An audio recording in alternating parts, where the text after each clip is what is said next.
Boa tarde, pessoal. Vamos dar sequência aqui. A gente estava falando até agora de cálculo lambda, tá? As duas últimas aulas, né? Em particular, a última aula da segunda-feira dessa semana. A gente fez uma breve revisão do que era o cálculo lambda, a história da sintaxe, a história da semântica. E aí eu mostrei para vocês que o cálculo lambda funciona como se uma linguagem de programação fosse, tá? Essencialmente, é aquilo ali que a gente vai ficar fazendo. Claro que com uma sintaxe um pouco mais elegante, claro que com várias construções, principalmente construções sintáticas, tá, na linguagem, que vão facilitar algumas construções, tá? Adicionalmente, a gente vai ver que a gente vai ter um sistema de tipos operando junto com aquela parte lógica lá, aquela parte operacional da linguagem. O que esse sistema de tipos vai fazer? Tá? Uma das coisas que ele vai fazer é evitar que você passe informações para as funções, passe dados para as funções, passe os argumentos para as funções, argumentos que aquela função não entende. Tá? Então, por exemplo, a gente fez uma função lá que chamava if, né? Era if, se eu passasse para você um booleano... Vocês estão vendo minha tela, né? Estamos sim. Sim. Então, tinha uma função, tá? Que era um if, né? Ela recebia 3 argumentos, um booleano aqui, uma coisa que é verdadeiro ou falso, um curso de ação A, ou melhor, X, e um curso de ação Y, uma ação X e uma ação Y. E o que ele fazia era selecionava entre executar o X ou selecionar o Y, né? Era exatamente essa definição aqui. E como que acontece a seleção?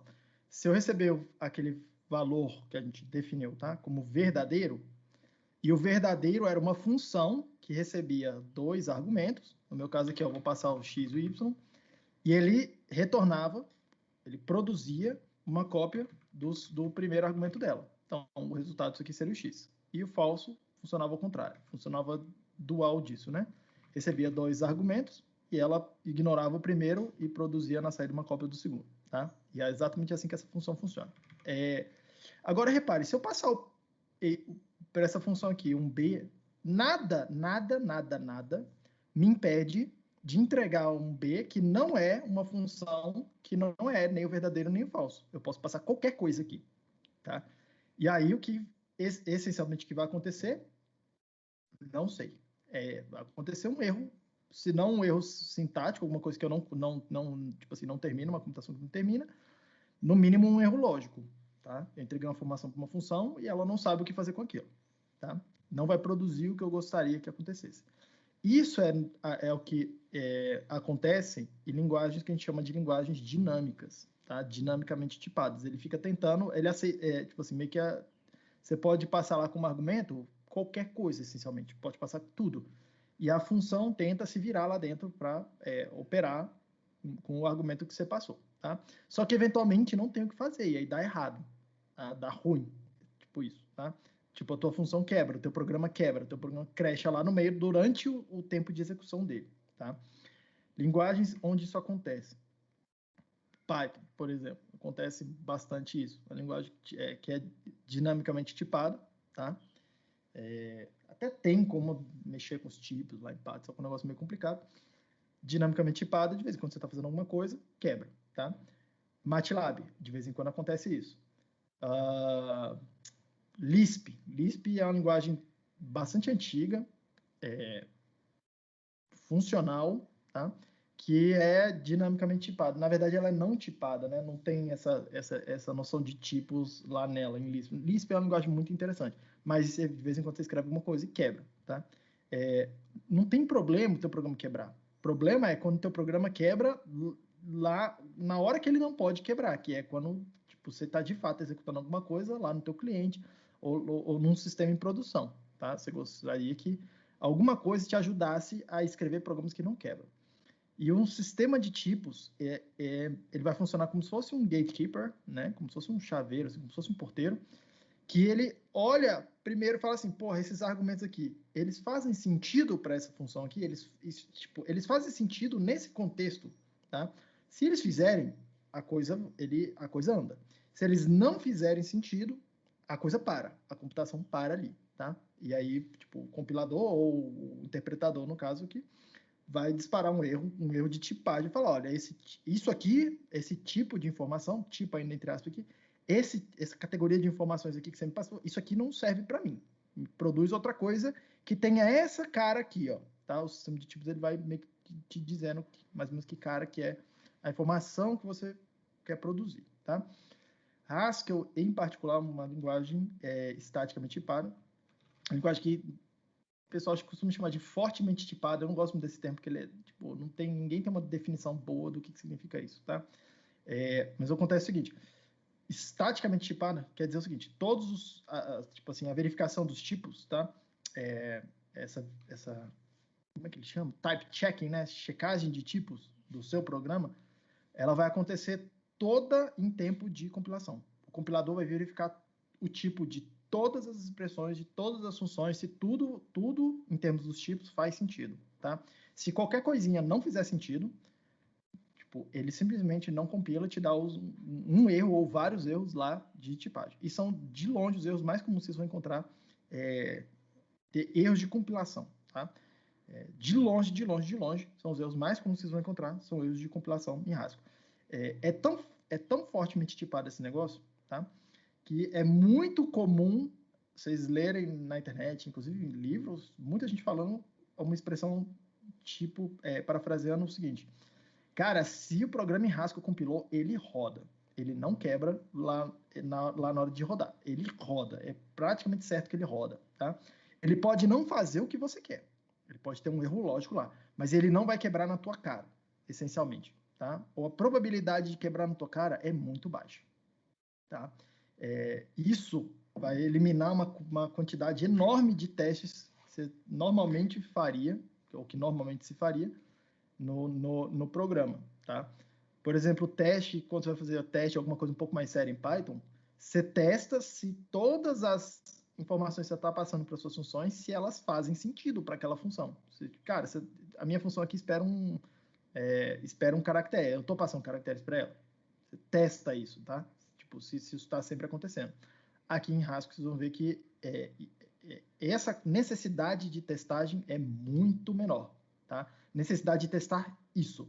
E a gente vai se preocupar, e é isso a gente vai ver na segunda metade do curso praticamente, a gente vai se preocupar em testar outras coisas, tá? Por exemplo, a gente vai se preocupar em testar propriedades de funções ou propriedades de programas. Por exemplo, a gente vai testar se as listas funcionam do jeito que a gente gostaria, se os pares funcionam do jeito que a gente gostaria, se eles têm as propriedades que a gente gostaria, se os números ou qualquer outra estrutura que a gente definir, se ela funciona, se ela tem propriedades que a gente gostaria, se ela tem de uma determinada especificação. Você vai ver que a gente vai se concentrar muito nisso, tá? Hoje eu vou praticamente passar um crash course aqui de Haskell para vocês, assim, tipo, como é que usa a linguagem e tal, tá? Mas vários temas que eu vou falar aqui, a gente vai entrar em mais detalhes ao longo do curso, tá? A minha ideia aqui, nessa aula, talvez eu tenha que adentrar em um pouquinho da próxima aula, mas a minha ideia nessa aula é meio que deixar vocês minimamente produtivos para, beleza, consigo escrevendo pelo menos funções simples aqui, começar a escrever alguma coisa para rodar, tá? Primeira coisa é a história do compilador e do interpretador tá? Haskell, ele vai fornecer para a gente um interpretador que é extremamente útil. Assim, acho que não conheço nenhuma linguagem assim, mais moderninha que não tenha um interpretador, tá? Não necessariamente é uma linguagem interpretada. Tem um compilador, o compilador gera código muito bom, inclusive, muito eficiente. Assim, numa variedade de situações muito grande, principalmente se a gente aprender a pilotar ele. Mas tem um interpretador. A vantagem do interpretador é que você vai escrevendo fragmentos de programas, expressões, e vai vendo o que está acontecendo. Você vai meio que aprendendo, experimentando. Você vai programando e experimentando ali também, tá? Isso ajuda muito. Principalmente para ir olhando casos particulares assim, falando, essa função funciona assim, tal, e aí você lá depois generaliza, tá? Nas notas de aula tem eu acho que eu tirei a parte lá do Haskell Platform, mas você tem duas possibilidades de instalar as ferramentas, tá? A primeira é instalar o stack. que é uma ferramenta de gerenciamento, né? Que é o que eu recomendo vocês fazerem, tá? O Stack, ele meio é uma ferramenta que consegue gerenciar tudo para vocês, tá? E aí, como é que você chama o interpretador? Depois que você instalou a ferramenta, vejam as notas de aula. Esse tamanho de letra, essa fonte aí tá boa para acompanhar a aula, pessoal? É tranquilo. Direitinho. Tá visível, né? Tá bem visível, né? Sim. Tá ótimo. Então, vamos lá. Como é que você chama o interpretador, tá? Essencialmente, você vai, tipo assim, tudo vai ser stack e você vai passar algum comando para o stack para ele fazer alguma coisa, tá? Se você estiver usando stack, eu recomendo fortemente que você faça isso. Quando você chamar aqui stack REPL, tá? REPL significa Read, Eval, Print, Loop. É um loop, né? Que fica lendo alguma coisa que você passou para ele, avalia, executa aquilo e printa, imprime alguma coisa, mostra alguma coisa como resultado daquela computação. Ele fica repetindo isso, tá? É o interpretador da linguagem. A primeira vez que vocês rodarem isso daqui, ele vai demorar bastante tempo, tá? Para carregar a primeira vez, porque como você só instalou o stack, não tem nenhuma ferramenta junto dele, só tem o stack, não tem compilador, não tem interpretador, não tem nada, tá? Na primeira vez, o stack vai baixar tudo que você precisa. No caso aqui, ele vai baixar o compilador ou o interpretador, tá? E o Cable, né? Que é uma outra ferramenta que gerencia dependências. Um pouco mais pra frente eu falo dele, tá? E ele vai dar para você um terminal parecido com esse que está aqui agora, tá? E aí você escreve comandos aqui. Tudo bem, gente? Essencialmente é isso que o interpretador vai fazer, tá? Antes que vocês fiquem me perguntando um pouco, tipo assim, eu já gosto de mostrar logo, primeira coisa, como é que sai dessa coisa, tá? Todos os comandos que você quer passar pro interpretador, que não são parte da linguagem, tá? Eles começam com 2 pontos. Então, por exemplo, 2 pontos, quit, ele sai ele fecha o interpretador, tá? Vários desses comandos aí, eles vão ter como é que chama? Como se fosse um mnemônico, assim, tá? Você pode tem uma versão reduzida deles, tá? Por exemplo, para sair simplesmente 2 pontos que ele sai dali, tá? Para chamar o compilador, se eu quero compilar alguma coisa, tá? O que você vai fazer é fazer alguma coisa nesse sentido aqui, tá? Stack exec para executar alguma coisa, passa 2 pontos, traço para ele, e GHC é o nome do compilador, tá? Então, por exemplo, aqui, no meu caso, vou passar um comando que é o version, olhar a versão do compilador que está instalado aí. Então, ele fala para mim lá, está instalado aí, é o The Glorious Glasgow Haskell Compilation System, versão 884. Saiu recentemente a versão 9, mas depois já eu explico para vocês de onde é que o stack tira as versões lá do compilador e como é que a gente controla isso.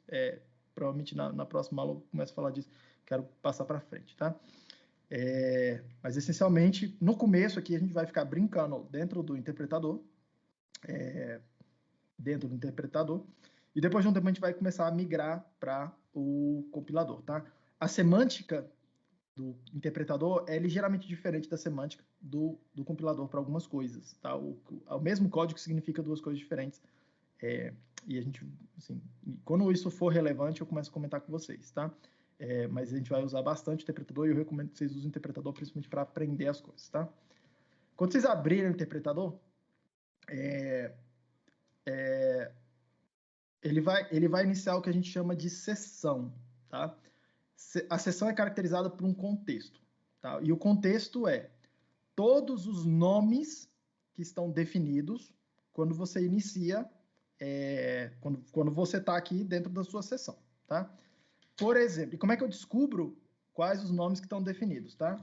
Tem um comando que chama info, tá? Então, assim, você vem aqui e pergunta para ele alguma coisa. Então, por exemplo, tá? Quero perguntar para ele a informação sobre esse sinal aí, ó, de mais. Aí ele fala aqui para mim, mais é uma função, eu já vou falar dessas assinaturas de tipos, mas é uma função que recebe dois argumentos desse tipo azinho, já eu explico melhor para vocês o que é isso. Está definido em tal lugar, tá? Em tal pacote, e ele tem essas propriedades aqui. No caso, é um operador em fixo, associação à esquerda, precedência é nível 6. Daqui a pouco eu explico também, tá? Mas é assim que você vai descobrindo quais os nomes estão definidos, quais nomes não estão definidos. Por exemplo, esse nome ed não está definido, tá? Ele simplesmente fala, ó, não está no escopo, eu não sei o que é isso, tá? Mas eu posso chegar aqui e definir, por exemplo, tá? Ó, ed xy, já eu vou melhorar essa coisa aqui, tá? Mas por enquanto aceitei isso. Vai ser igual, e o sinal de igual a gente vai usar muito parecido com o que eu fiz na aula passada quando estava de cálculo lambda, que é para definir o nome, sinônimo de alguma coisa, tá? Vai ser, por exemplo, x mais y, tá? Repara que ele não fez nada. Ele não falou, não deu nenhum resultado aqui explícito para mim, quando eu fiz essa definição, por exemplo. Mas uma coisa que aconteceu foi, olha, eu introduzi um novo nome no meu contexto, no contexto da minha sessão. Então, agora ele sabe o que é essa coisa, esse nome ADD. Tá? Ele consegue... cara, agora o interpretador sabe o que é isso. Tá? E isso é uma diferença que vai acontecer, assim, uma diferença importante que vai acontecer quando a gente estiver fazendo as coisas no interpretador e as coisas fora, junto com o compilador. O interpretador, você precisa ir alimentando ele, a ordem importa, essencialmente, né? Se você escrever uma expressão e tiver um símbolo lá que ele não sabe o que é aquilo, que não está no contexto da sessão, ele simplesmente fala, cara, eu não sei o que é isso. Tá? E ele vai parar e vai dar um erro para você. O compilador não. Tá? O compilador, ele olha todo o seu código-fonte, inclusive se forem vários arquivos, ele olha todo o seu código-fonte, para descobrir primeiro todos os símbolos que você definiu, tá? Então, não importa se você usou num determinado momento um símbolo e o compilador falou, cara, eu não vi esse símbolo ainda. Ele simplesmente guarda lá, tem uma tabela, tá, de símbolos que ele tem que ficar procurando, ele fala, eu vi esse símbolo que eu não encontrei ainda, e ele continua fazendo parsing lá do seu programa, lendo o teu código-fonte. Eventualmente, se ele encontrar aquele símbolo, aí fala, beleza, aquele símbolo que eu passei lá atrás, então tem a ver com esse outro, a definição dele está aqui na frente, tá? A ordem com que as coisas acontecem, a ordem que você alimenta no código não importa, lá no compilador, tá? O que vai importar é o que a gente vai chamar de dependência de dados. É se um símbolo depende de dados produzidos por outro símbolo. Aí importa, a sequência dessas coisas vai importar, tá? Mas isso é transparente para a gente lá, quando a gente compila, quando eu estou escrevendo código, tá? Facilita muito a vida, tá? Que a gente começa a modularizar muito alguma coisa. E cara, uma das coisas assim que, cara, eu gostaria que todas as linguagens fossem assim, tá? Porque você começa a se preocupar muito localmente com as suas funções, tá? As suas funções viram como se fossem pequenos programinhas. Fala, cara, eu vou definir esse programinha aqui, eu vou usar um símbolo aqui em algum lugar, e eu não preciso me preocupar com definir esse símbolo antes. Eu posso definir depois em qualquer lugar. Eu posso falar, eu preciso desse símbolo aqui. Vou criar uma biblioteca, então vou acumulando alguns símbolos aqui. Tá? Cara, simplifica muita coisa. Um comando que eu vou partir do pressuposto que vocês sempre estão usando, tá? Inclusive, um pouco mais para frente, vou deixar isso aqui automatizado. É esse comando set. Esse set, ele aceita várias coisas, tá? Ele seta várias propriedades. Como é que é mesmo? Acho que é set help. Acho que é, não sei o que, help set, assim, tá? Quando você usa esse comando aqui, $help, aparece todos os comandos que o cara entende, tá? Eu vou partir desse comando set aqui, ele seta bastante coisa, tá? Assim, algumas coisas bastante interessantes que não são padrão, tá? Uma das coisas que eu vou fazer é controlar o meu terminal ali, em vez de ficar escrevendo prelude o tempo todo, tá? Porque já a gente vai começar a carregar bibliotecas, e toda biblioteca é carregada, ele vai modificando aquele prompt, aquele textinho que está ali. Prelude, ele vai ficando grande, aquilo lá, tá? Ele vai crescendo porque ele mostra todos os modos estão carregados. E rapidamente fica bem bagunçado, tá? Então, uma coisa que eu vou fazer o tempo todo, inclusive, eu vou deixar automatizado aqui no meu, para toda hora que eu carregar, eu poder controlar o meu terminal e meu terminal ficar sempre do mesmo jeitinho, tá? Então, isso aqui, as minhas notas de aula consideram que tá assim, por isso que pode ficar um pouquinho diferente do jeito que vocês estão executando lá. Fora isso, tá? O REPL aqui, o interpretador, ele funciona como meio que uma calculadora. Você escreve uma expressão, por exemplo, vou escrever uma expressão 2 mais 4, e ele, tipo, executa aquilo ali para mim e tenta me dar um resultado.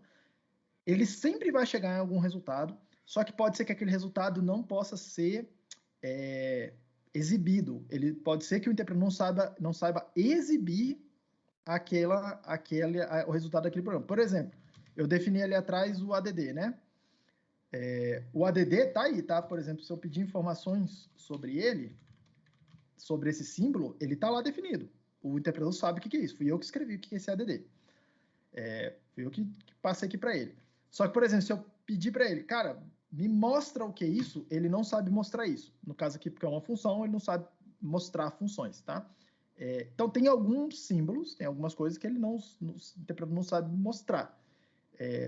Eu vou mostrar para vocês um pouco mais para frente como é que a gente faz para estender essa capacidade dele de mostrar símbolos, tá? De mostrar o que as estruturas, porque tudo aquilo que você mostrar, tipo, definir para ele aqui, ele, por padrão, ele não sabe mostrar para você. No começo aqui, tá? No começo aqui, essencialmente, as coisas que vocês já conhecem de outras linguagens de programação, essencialmente funcionam basicamente do mesmo jeito. A gente vai entrar em mais detalhes, por exemplo, dos tipos numéricos, tal, das representações e tal, mas, por exemplo, somar é o símbolozinho de mais, multiplicar é o símbolozinho da estrelinha. Eu consigo fazer operadores relacionais, né? Tipo, uma coisa é maior do que a outra. Ele já sabe me dizer, isso aqui é falso. Não, isso aqui o 2 é igual ao 3. Uma outra coisa que eu tenho que chamar a atenção para vocês, que eu uso uma fonte no meu terminal aqui, que ele tenta deixar meu terminal um pouco mais bonitinho. O de vocês pode ser que não tenha, provavelmente não tenha isso instalado, tá? Então, alguns símbolos, por exemplo, igual, ele vai mostrar como se fosse um igual grande aqui. Então, se algum símbolo vocês tiverem dúvida, falar, professor, como é que eu faço esse símbolo aí? Tipo, cadê esse símbolo no meu teclado? Por exemplo, esse igual grande aí, tá? Para a pergunta, porque eu explico para vocês o que está acontecendo. Então, o igual, tipo, dois iguais, né? Tipo, assim. Só que sem um espaço no meio, a comparação. Tipo, o 2 é igual ao 3, tá? 2 não é igual ao 3, mas o 2 é igual ao 2? 2 é igual ao 2. Ok? O maior igual, menor igual, aquela coisa toda.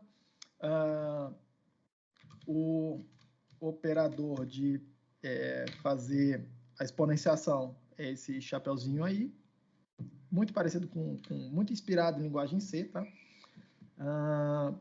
Para chamar funções, por exemplo, aquele ADD que eu defini ali atrás, tá? Font ligature, exatamente, Eduardo. É uma fonte, uma Fira Code, fica bem bacana, tá? É isso mesmo, Fira Code, o Johan tá falando aí. É essa que eu uso, a melhor fonte de todas, na minha opinião. Enfim, seguindo aqui. Aquela função ADD no caso aqui, tá? Uma função que recebe dois argumentos e vai produzir a soma dos dois. Então, por exemplo, lá, é assim que a gente vai passando argumentos, exatamente igual a gente fez no cálculo lambda. O ADD é uma função, aqui no meu caso, o 2 é o primeiro argumento, o 3 é o segundo argumento, tá? Eu posso passar só um primeiro argumento, tá? Qual é o problema disso? Eu vou mostrar aqui para vocês. O problema disso aqui eu vou produzir uma nova função, mesma história do cálculo lambda, tenho lá lambda A e B, se eu entrego só o A, continua sobrando o lambda B, continua sendo uma função. E o interpretador não sabe mostrar isso para a gente. Então, ele vai falar, cara, eu não sei mostrar. Mas se eu virar aqui e falar assim, der um nome para isso, por exemplo, tá? Não tem problema nenhum.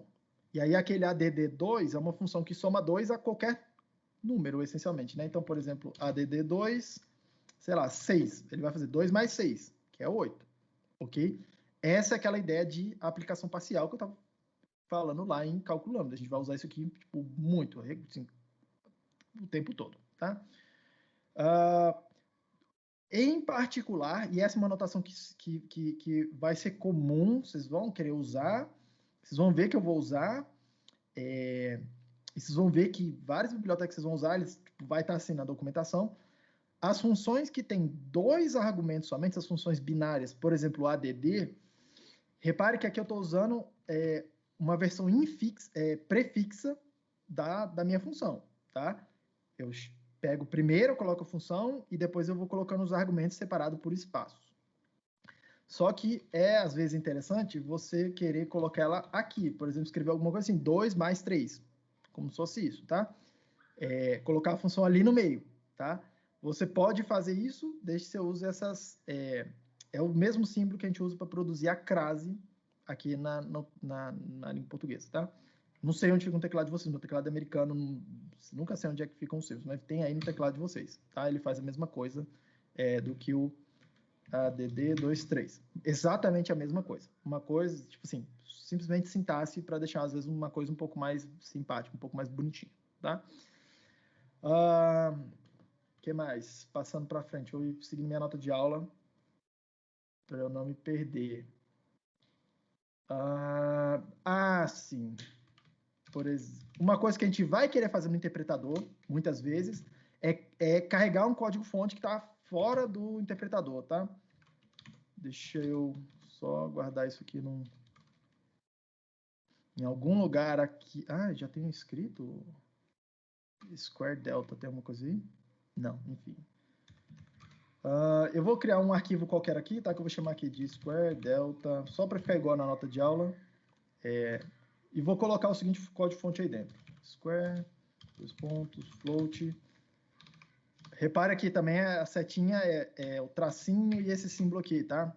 Aí a minha fonte fica essa setinha bonitinha. Enfim, uma tracinho, setinha. Exatamente a mesma anotação que eu estava usando lá para definir as funções lá no cálculo lambda, tá? Professor, o square de cima tá errado.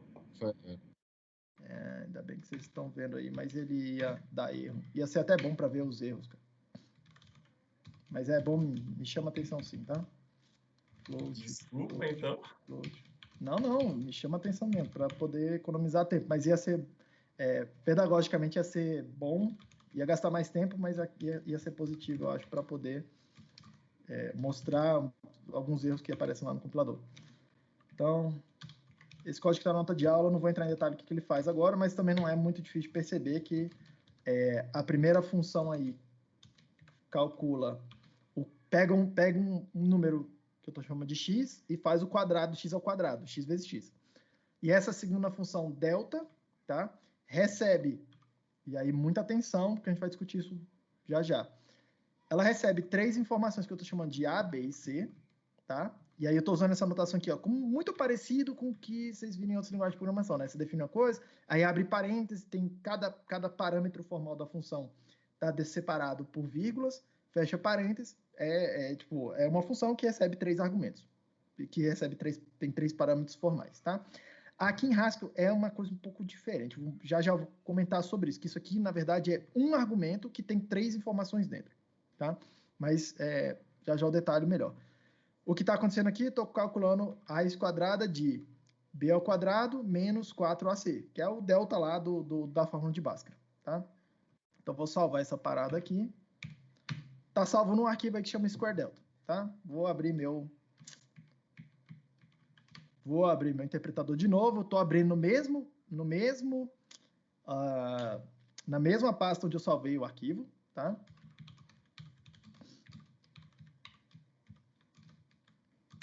Na mesma pasta onde eu salvei meu arquivo.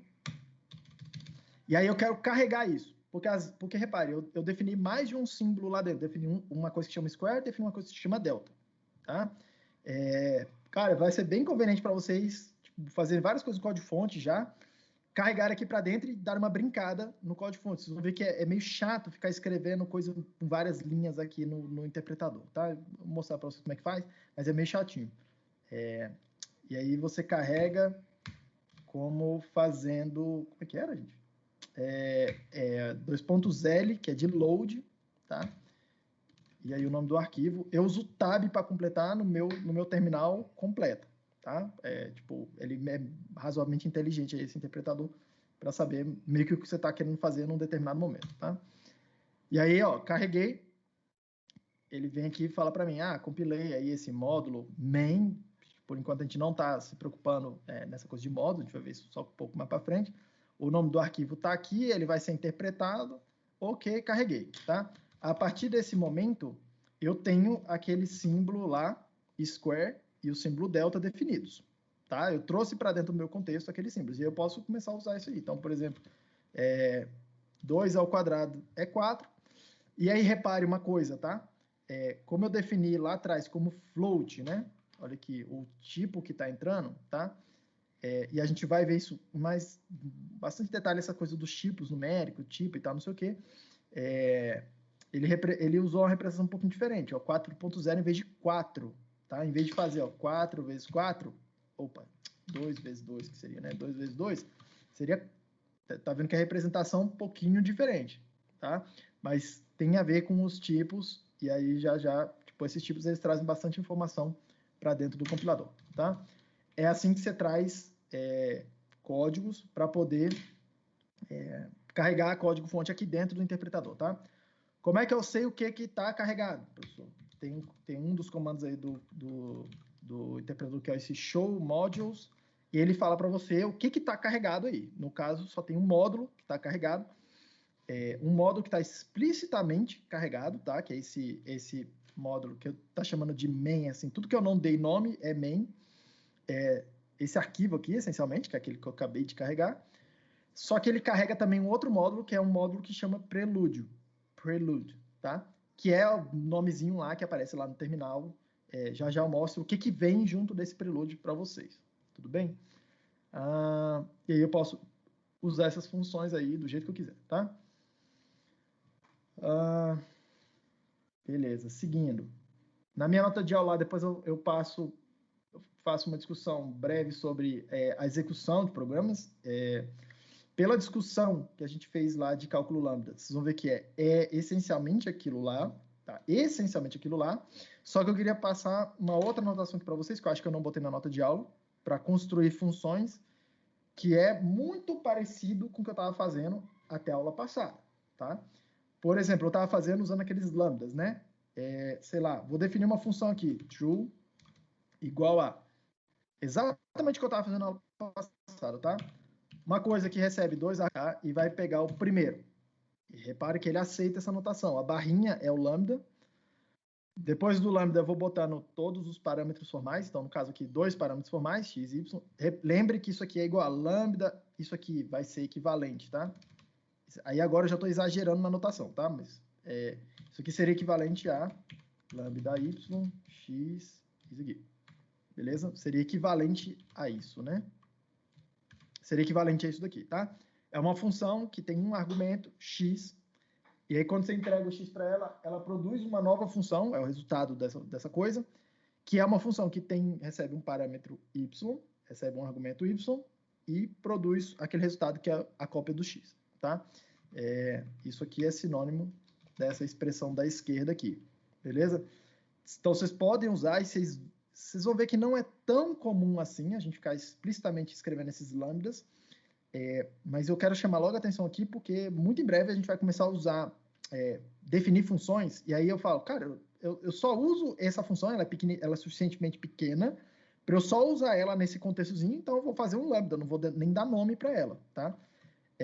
Esses lambdas aqui, por conta disso, são chamados aqui em Haskell de funções anônimas. Vocês vão ver esse nome em algum lugar, tá? Mas vocês podem fazer essa anotação. Isso daqui é equivalente a fazer true x, y igual a x, tá? O de cima é equivalente ao de baixo. Para o Haskell, inclusive, ele vai traduzir essa linha de baixo aí, eu espero que esteja visível para vocês, true x, y igual a x. Numa das passagens lá do compilador, ele vai traduzir isso daí para a linha de cima, tá? Ele vai traduzir isso aí para aquele lambda ali, tá? Para uma expressão usando os lambdas, beleza? Mas muitas vezes é mais conveniente, a maioria das vezes é mais conveniente usar essa anotação de baixo, porque ela é ligeiramente mais poderosa do que a de cima. Eu vou comentar isso quando eu falar ali de pattern matching, tá? Tipo, a gente vai conseguir fazer algumas coisas que a gente não consegue fazer com os lambdas.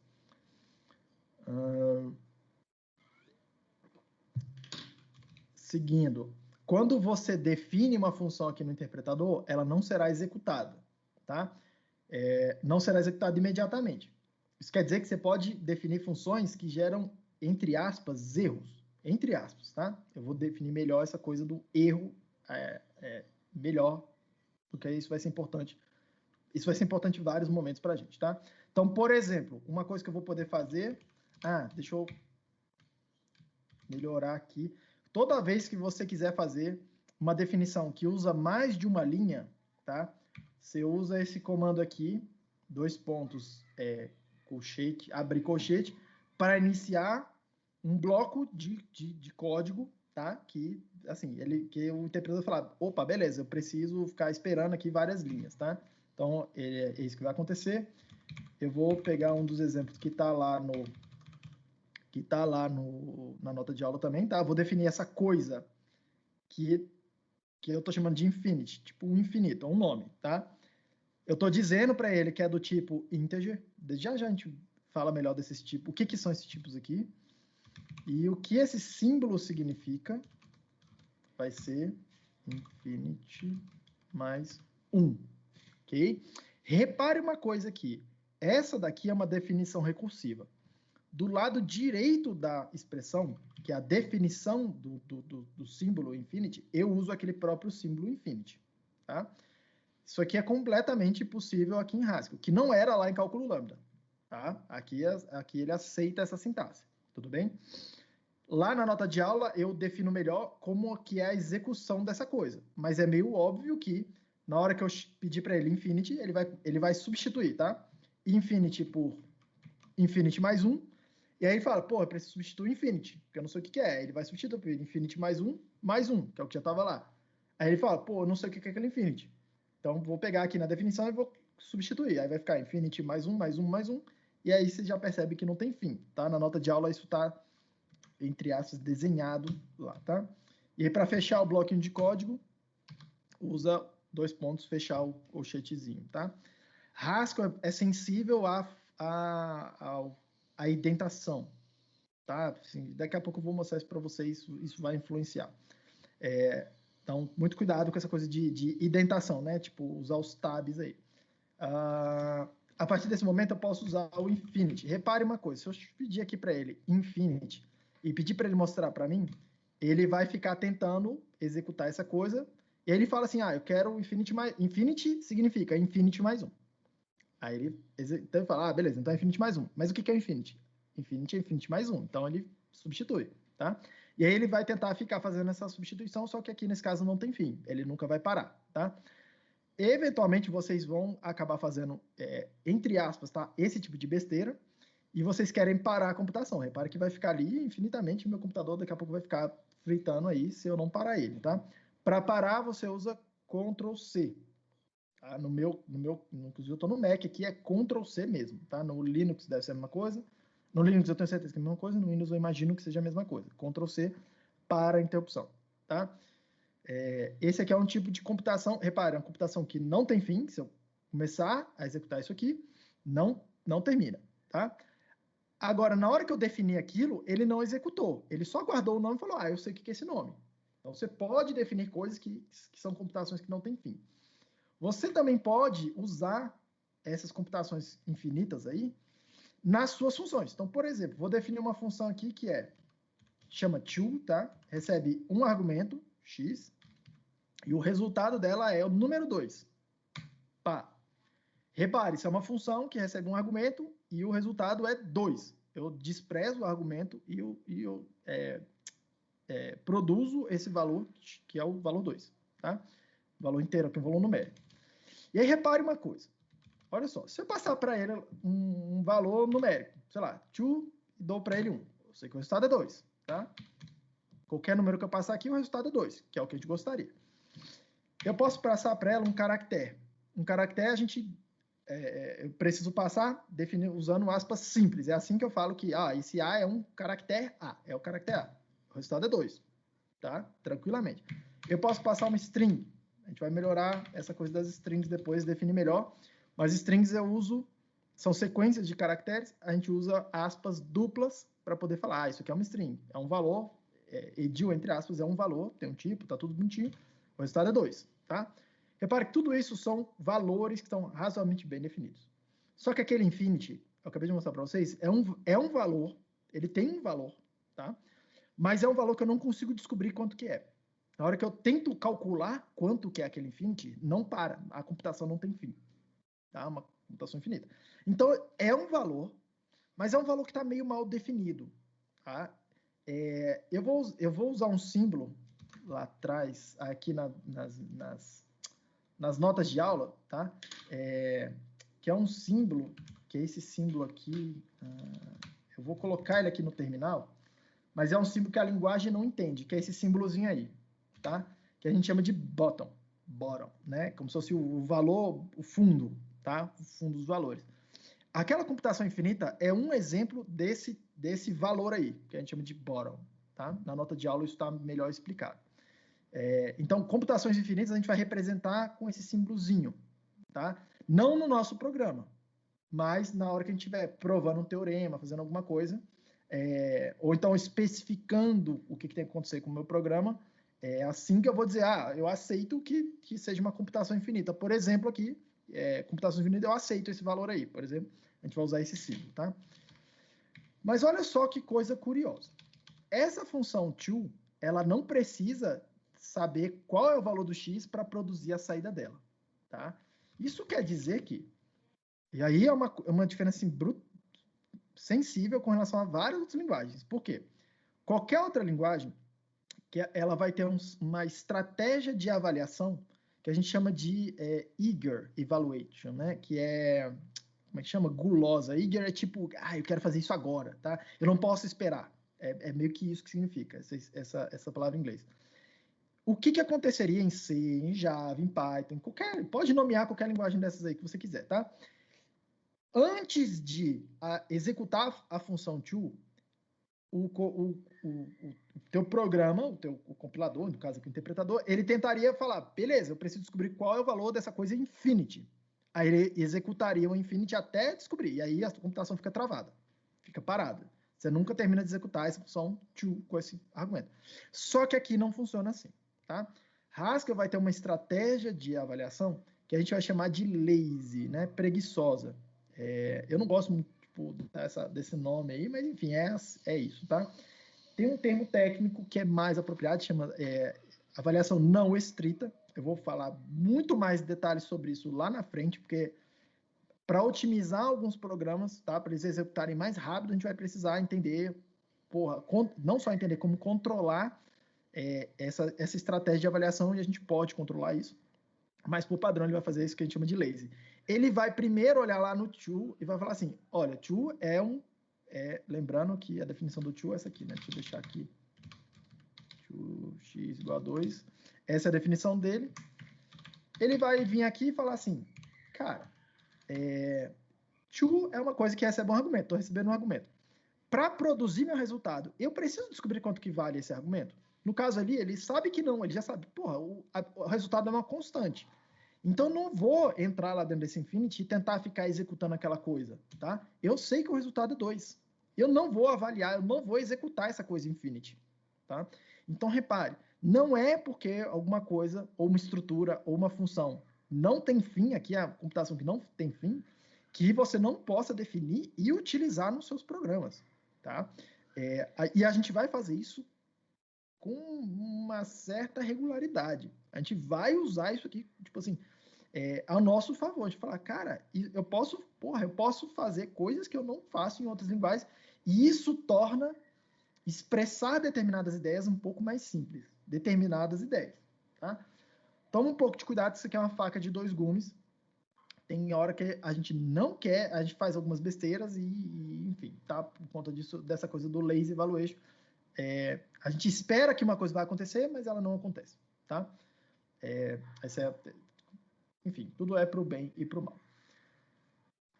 Se alguém tiver alguma pergunta, pergunte, tá, gente? Lá na nota de aula, depois eu sigo com uma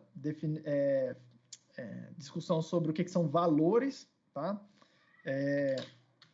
Simplesmente dar nome para as coisas, tá? Valores, por exemplo, ali 2, que é o resultado daquela função to infinity, é um valor, meio que o resultado de uma computação. Expressão é algo, tipo assim, é alguma coisa desse tipo aqui, tá? Alguma coisa que precisa ser avaliada. E algo que precisa ficar muito claro é todas as funções aqui, tá? Todas as funções aqui, elas vão ter uma propriedade que a gente chama de transparência referencial, que é herdado daquela ideia lá do cálculo lambda, que é a função, por exemplo, essa função to, aqui do jeito que eu defini, eu não tenho acesso a nenhuma informação que não seja trazida, tá? Pelos argumentos que eu recebi aqui ou pelo contexto da minha sessão. Então, por exemplo, eu não consigo usar... Por exemplo, aqui dentro, tá? Eu poderia definir uma outra função aqui qualquer, sei lá. Vou chamar uma função de Ivan, só porque veio na minha cabeça que tem o nome, Ivan. Eu vou definir uma função aqui que chama Ivan, que recebe um argumento, x, tá? E aí, aqui dentro, eu posso usar o x, mas eu não posso usar o y, porque, por exemplo, o y é uma coisa que ele não sabe o que é, tá? Repare, é uma variável que não está em escopo. Ele fala assim, cara, eu não sei o que é isso. Então, você não pode usar lá dentro, tá? Mas eu posso usar nomes que estejam definidos dentro do meu contexto da minha sessão. Então, por exemplo, o square, tá? É um nome que está definido em outro lugar e a gente carregou aqui. Isso aí está disponível para mim, para eu utilizar nas minhas funções. Isso está disponível para a gente, tá? Agora, uma coisa que nunca vai acontecer, tá?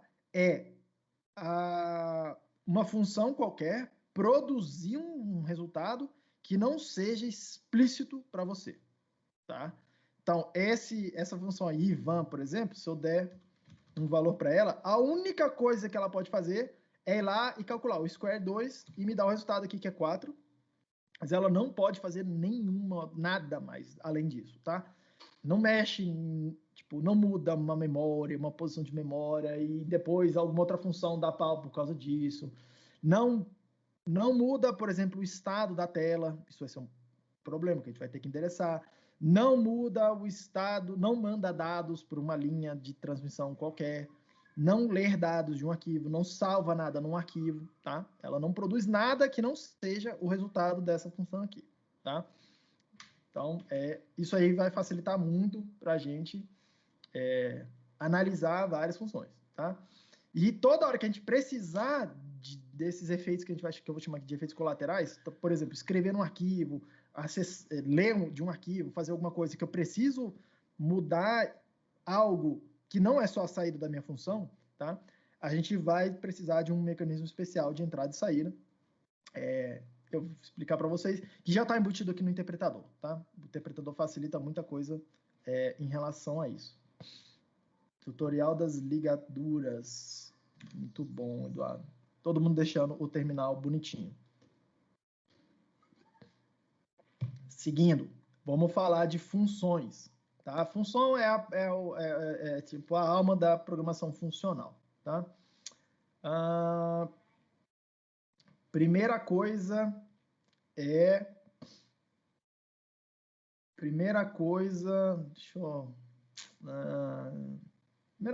como é que eu escrevo a função, a sintaxe, tá? Essa sintaxe que eu estou usando aqui, tá? Então, eu quero definir uma função. Eu chamo aqui, eu dou um nome para ela. Eu posso simplesmente vir aqui, dizer quais são os argumentos que essa função vai receber, inclusive nenhum argumento, tá? Não tem problema nenhum, se não receber nenhum argumento, não vai ser tecnicamente uma função, mas pode não ser nenhum argumento. Mas coloco aqui a lista de argumentos, separados por espaços, que são aplicações, né? O igual serve para eu definir nomes, lembra disso, tá? E aqui do lado de cá eu escrevo o corpo da minha função, faço o que eu quiser com aqueles símbolos lá, x, y, z. Então, eu posso pegar aqui x, y, z, aplicar, fazer a aplicação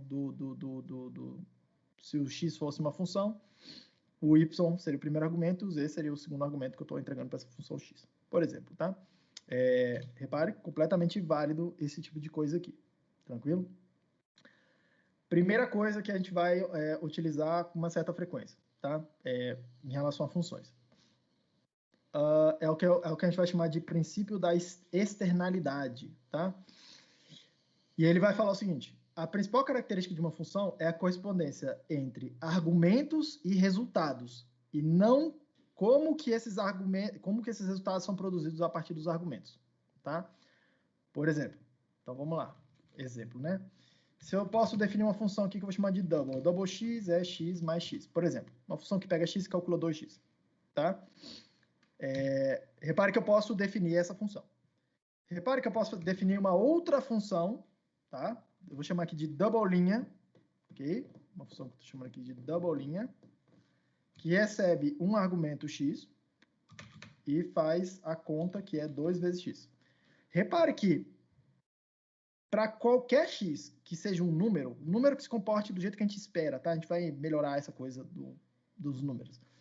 Mas, enfim, para qualquer número que eu colocar aqui, o double, sei lá, define um número qualquer aqui. Sei lá, 4, tá? Se eu perguntar se isso aqui é igual ao double, a mesma coisa, sempre vai ser verdadeiro. Para qualquer x aí que eu colocar aí, para qualquer valor, tá? Sempre vai ser verdadeiro. Isso quer dizer o seguinte: eu tenho duas caixinhas, uma chama double, a outra chama double linha. Quando eu entrego a mesma informação para cada uma das caixinhas, as duas sempre produzem a mesma informação na saída. Elas sempre produzem o mesmo resultado, tá? Isso aqui para a gente vai significar, tá? Que para todos os efeitos e aqui usando o igual no sentido da matemática, que o double vai ser igual ao double linha, tá? Eu vou usar essa anotação aqui. Isso não é Haskell, tá? Mas depois lá, na hora que eu estiver escrevendo as provas, eu vou escrever isso aí igual naquele sentido que a gente usa na matemática. Eu vou falar o seguinte: cara, toda hora que aparecer essa coisa double, eu vou falar, se for conveniente para mim, tá? Se eu estiver fazendo lá uma álgebra, fazendo alguma coisa, tentando resolver uma equação, por exemplo, eu vou falar, cara, mas eu sei que double é igual a double linha. Se eu substituir isso aqui, melhora? Tá? Eu vou poder fazer isso. Ou toda hora que eu ver lá double linha, eu vou poder fazer a volta. Eu vou falar, cara, eu vou substituir isso aqui por double, porque é o mesmo resultado, tá? Isso aqui é o que a gente vai chamar de princípio da externalidade, tá, gente? Duas funções, quando a gente entrega a mesma informação para duas funções diferentes, tecnicamente implementações diferentes, se elas sempre produzirem o mesmo resultado, eu vou considerar que essas funções são equivalentes ou iguais. Eu vou ficar usando igual aqui, assim, mas tecnicamente elas melhor seria chamar de equivalentes, tá? Mas eu confesso que eu não tomo tanto cuidado com isso. Isso aí vai ter uma implicação lá na hora que a gente estiver provando teoremas. Isso vai facilitar muita coisa. E isso aqui vai ter uma implicação muito grande para a gente poder construir versões diferentes da mesma coisa, da mesma função, tá? É assim que a gente vai fazer a otimização, tá? Porque eficiência, a partir desse momento aqui, passa a ser uma propriedade interna da minha função. Não tem nada, só depende da própria função. Não tem nada externo que eu tenho que saber, ou que eu tenho que trazer de informação para dentro da função, para falar, essa aqui vai ser mais eficiente do que aquela. É uma propriedade da própria função, tá? Então, essa coisa de eficiência aqui, na hora que a gente começar a falar sobre isso melhor, só depende de como a gente escreve a função.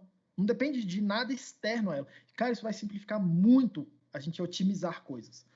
De novo, isso aqui também é uma faca de dois gumes, tá? Tipo, a gente consegue fazer besteira usando isso aqui.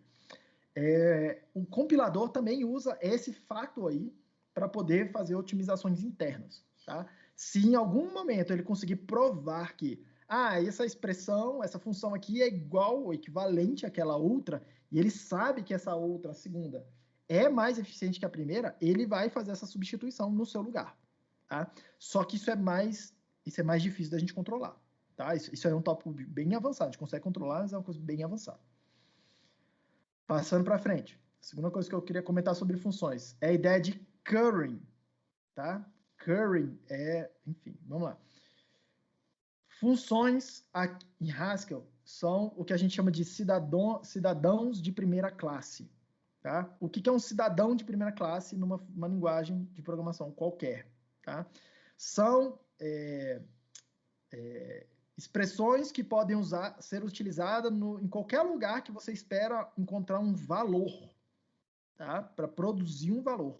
Então, por exemplo, 2. 2 é um número, é uma expressão, mas que ela já tem um valor nela mesma, não precisa ser executado. 2 aí é uma coisa de...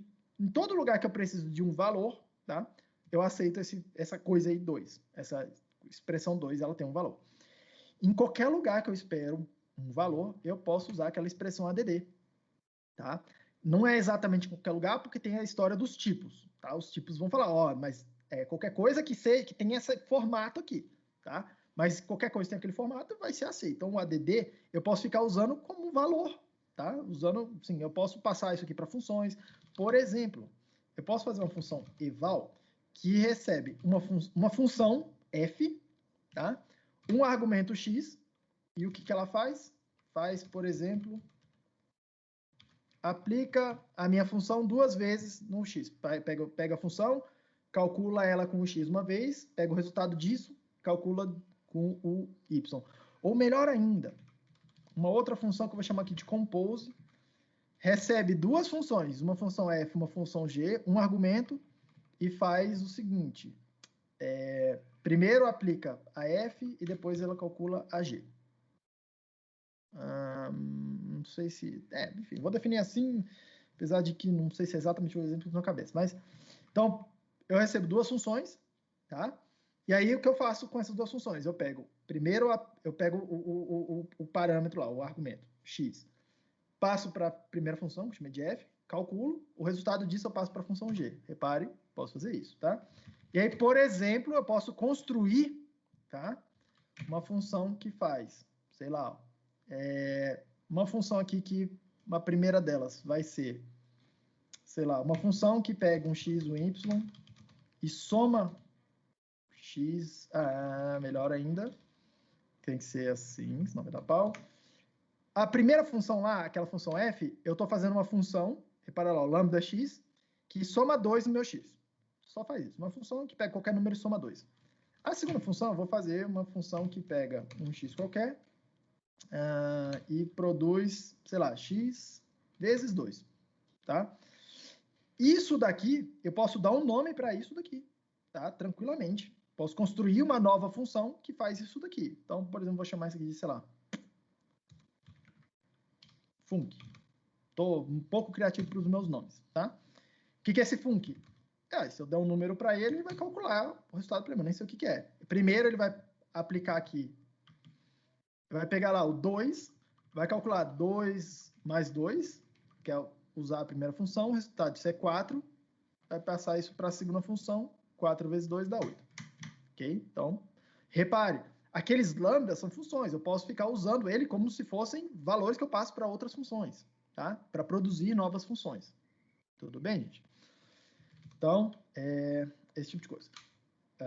Esse quer dizer o ser um cidadão de primeira classe, tá? Com o tempo isso vai provavelmente ficar mais claro. Voltando àquela definição ali atrás do delta.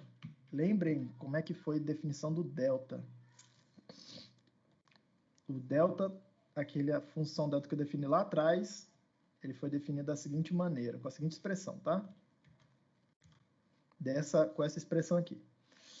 Isso daqui quer dizer o seguinte.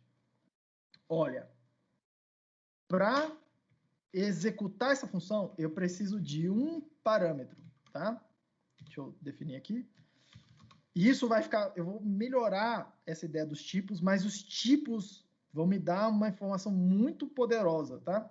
Quando eu pergunto qual o tipo dessa coisa delta aí, o tipo, para perguntar o tipo é 2 pontos t, ele vai falar para mim, e aí perceba uma coisa. É uma função, o que caracteriza o tipo da função é a setinha, tá? Igual a gente estava usando lá no cálculo lambda. Repare que a setinha, de um lado, tem uma coisa e ela produz uma segunda coisa, tá? Então, para poder executar essa função delta, eu preciso entregar essa coisa que tem esse formato, tá? Parêntese, um float, vírgula, outro float, parêntese, tá? Isso aí é o que a gente vai chamar de tupla. Então, por exemplo, eu posso vir aqui, calcular, sei lá, 1, 2, 3, tá? Eu preciso entregar os 3 dados para poder produzir um número. Aqui no caso aqui deu um not a number, sei lá.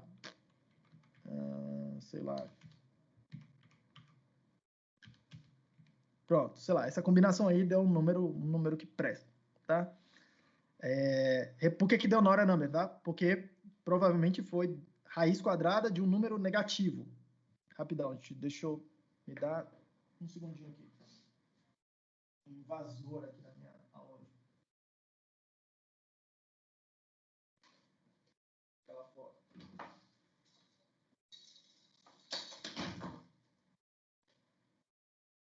Pronto.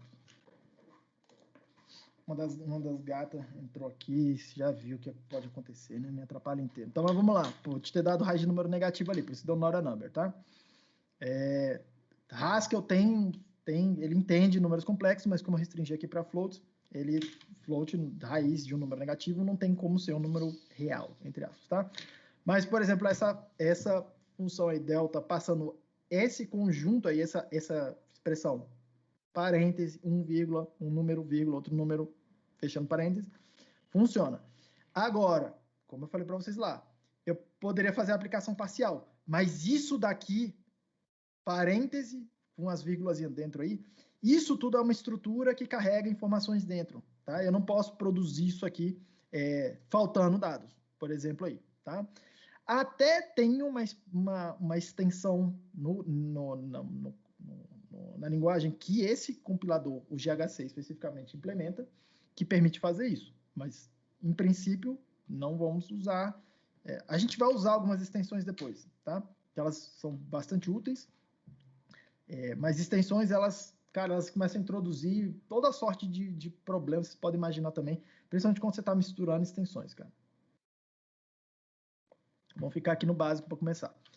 Repare, eu não consigo fazer a aplicação parcial disso aqui, porque eu preciso construir a tupla inteira, tá? Para poder passar a função. Só que eu poderia escrever esse delta diferente. Deixa eu fazer aqui a definição do delta. Está aqui. Eu poderia fazer uma definição de um delta linha diferente, tá? Desse jeito aqui. Em vez de passar uma tupla para ele, eu quero passar, de fato, 3 argumentos, 3 parâmetros, em vez de um parâmetro que carrega 3 coisas lá dentro, tá? E repare, ó, o corpo da função que eu vou escrever aqui, square b menos 4ac, o corpo da minha função é exatamente igual, o que está do lado, o que está à direita do sinal de igual. É o mesmo corpo da minha função.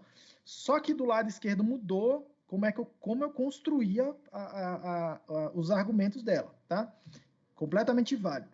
Repare numa coisa, olha o tipo da minha função original, aquela estrutura ali, olha o tipo da minha nova função, tá? Definido lá com os espaços. Opa! Olha só isso que está escrito aqui, tá? Float, setinha, float, setinha, float, setinha, float. Tem 4 floats aqui em cima, tem 4 floats aqui embaixo. Então, tem a mesma quantidade de informações entrando e tem produz o mesmo formato de saída. Aqui, ó, float, tá? Só que numa função, eu preciso entregar todos os dados dentro de uma estrutura, dentro de uma tupla. Aqui, não. Aqui, o que eu estou fazendo é o que a gente chama de currying, né? Que olha, a minha função é uma função que recebe um float e produz uma função que é aquele lado direito da primeira setinha. Como se fosse isso aqui, tá? Float, setinha, e aí a coisa toda aqui dentro. Float, para float, para float. Como se fosse isso aqui. Olha, esse delta linha é, na verdade, uma função que recebe um primeiro argumento e produz uma nova função, tá?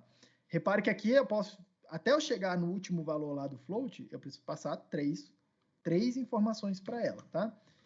Isso fica claro à medida que a gente vai perguntando o tipo de passar uma primeira informação. Por exemplo, delta 1. O que é isso? Ah, é uma outra coisa. Essa coisa é uma função, porque tem as setinhas aqui, caracterizam isso. Tá? Mas é uma função que recebe um float e produz uma nova função, que é essa float para float. Tá? Opa, então como é que eu posso olhar perceber aqui, se eu passar para ela o valor menos 2, tá?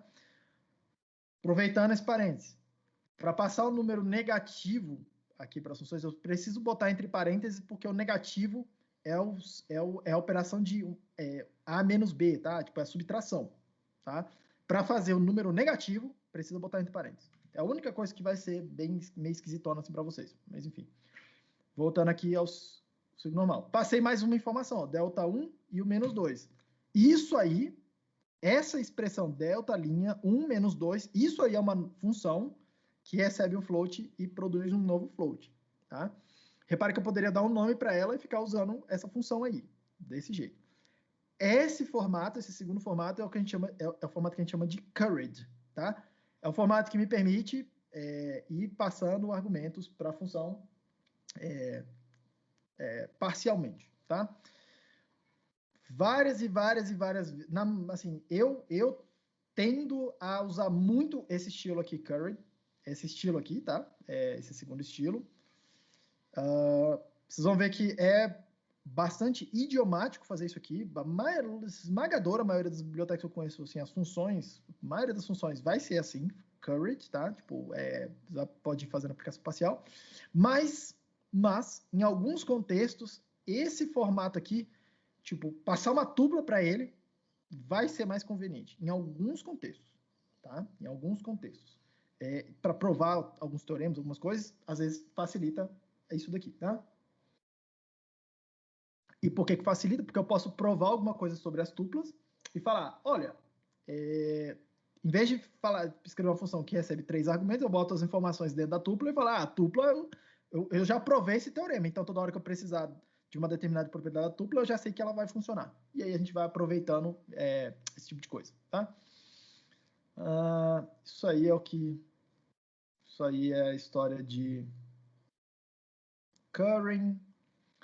Você pode definir uma função que transforma de um formato para o outro, tá? Tem duas funções lá, uma primeira dela que chama curry, ok?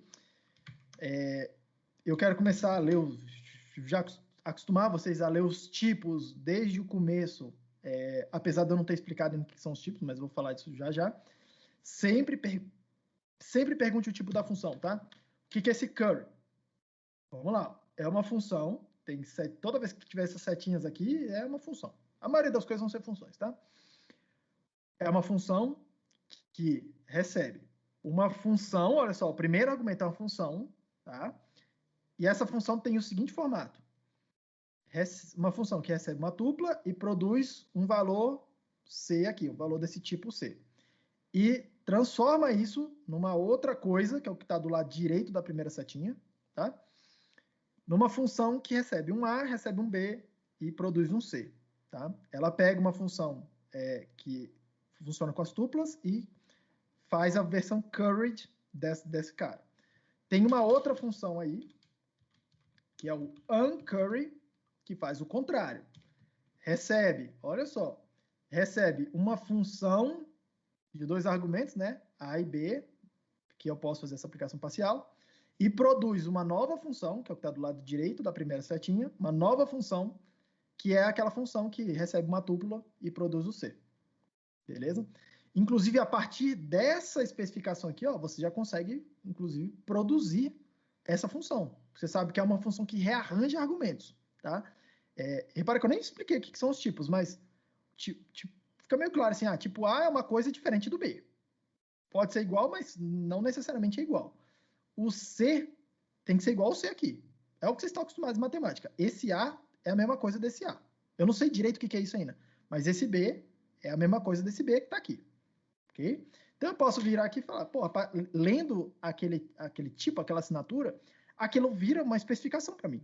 E por isso que os tipos aqui vão ser tão importantes para a gente vai usar. Cara, vou mostrar tipo de tudo quanto é coisa praticamente para vocês. E ficar lendo esses tipos é uma coisa que vocês têm que se acostumar logo desde cedo, tá? Vários e vários livros, várias referências que eu conheço, eles ficam tentando jogar essa história dos tipos mais para frente e tal. Cara, eu acho que tem que martelar logo essa história dos tipos e se acostumar logo de cara a ler isso aqui e começar a usar isso aqui, tá? Então, por exemplo, curry, vamos fazer a especificação. Vamos produzir ela, né? Eu preciso um argumento aqui um argumento A e um argumento B. Então, vou chamar aqui de F, tá? Um B e um C. E o que é essa F, B e C? Deixa eu ver se assim vai funcionar bem. Não, vai funcionar bem sim. O que esse F aqui? É uma função nesse formatinho, né? Tem que montar a tupla, pega a tupla, produz o C. Como é que eu faço para definir essa função aqui, curry? O que ela tem que fazer, tá? Ela tem que chamar a F com esses dados A e B. Opa, fiz besteira aqui na minha tela. Tem que chamar a F com as duas informações A e B. Então, eu quero o AF, só que o A e B tem que estar dentro da tupla. Pronto, tem que estar dentro da tupla. Tá, isso aí é a definição dela. Chama a função F, pegando os dois dados e botando dentro da tupla. Isso aqui é muito parecido com um dos exercícios, dados exercícios, tá? Vocês vão fazer alguma coisa parecida com isso daí, só que lá no cálculo lambda. Muito parecido com isso daí. Então, anota aí isso aí. E o uncurry. Cara, olha só uma coisa, tá? O uncurry é interessante para poder explicar outra coisa que é, assim, uma feature, né?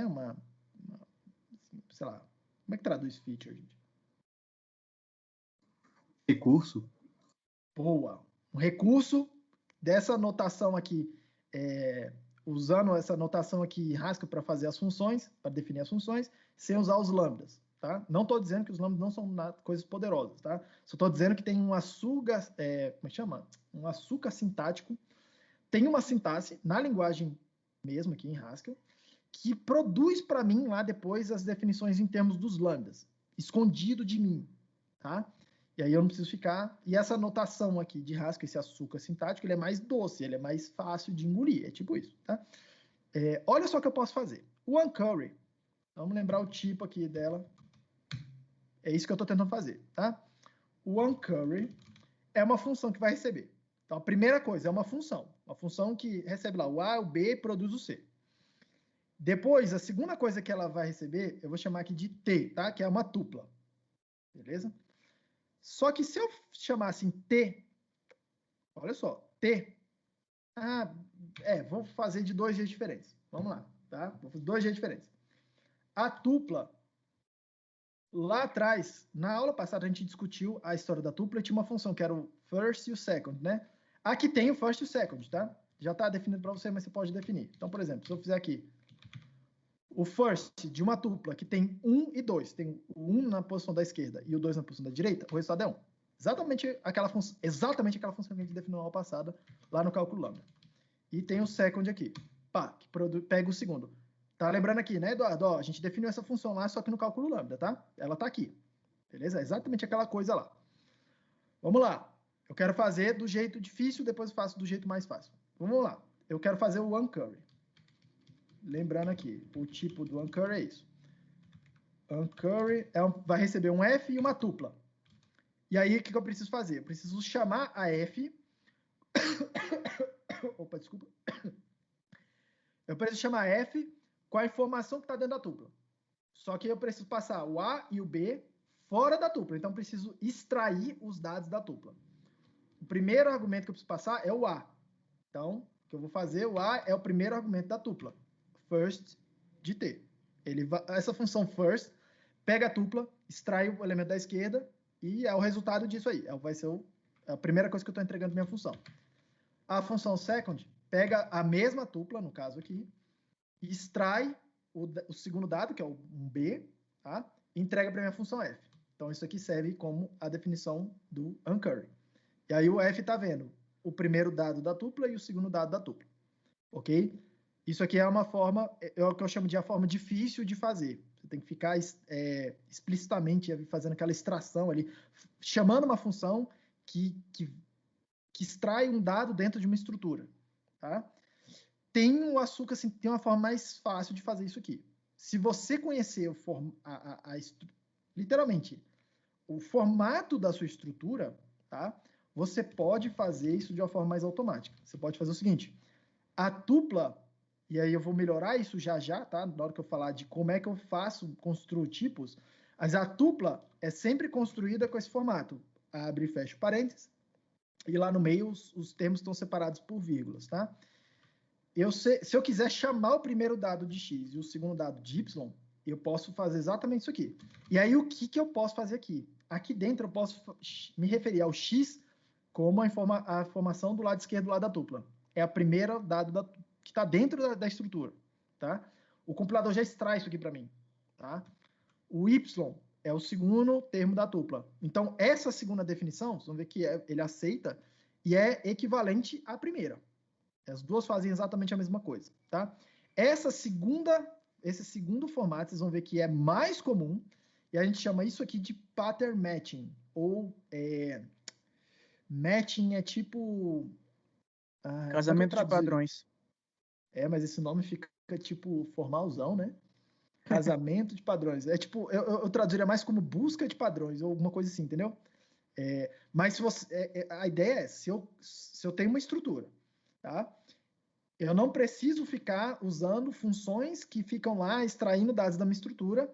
Se eu conhecer como a minha estrutura é construída, eu posso aqui, ó, explicitamente na minha função, tá? Na definição da função, de como é que é a cara dos argumentos, dos parâmetros, começar a dar nomes para partes internas dessa estrutura. E aí usar esses nomes lá dentro da minha função. Beleza? Tem mais detalhes sobre isso na nota de aula. Tá?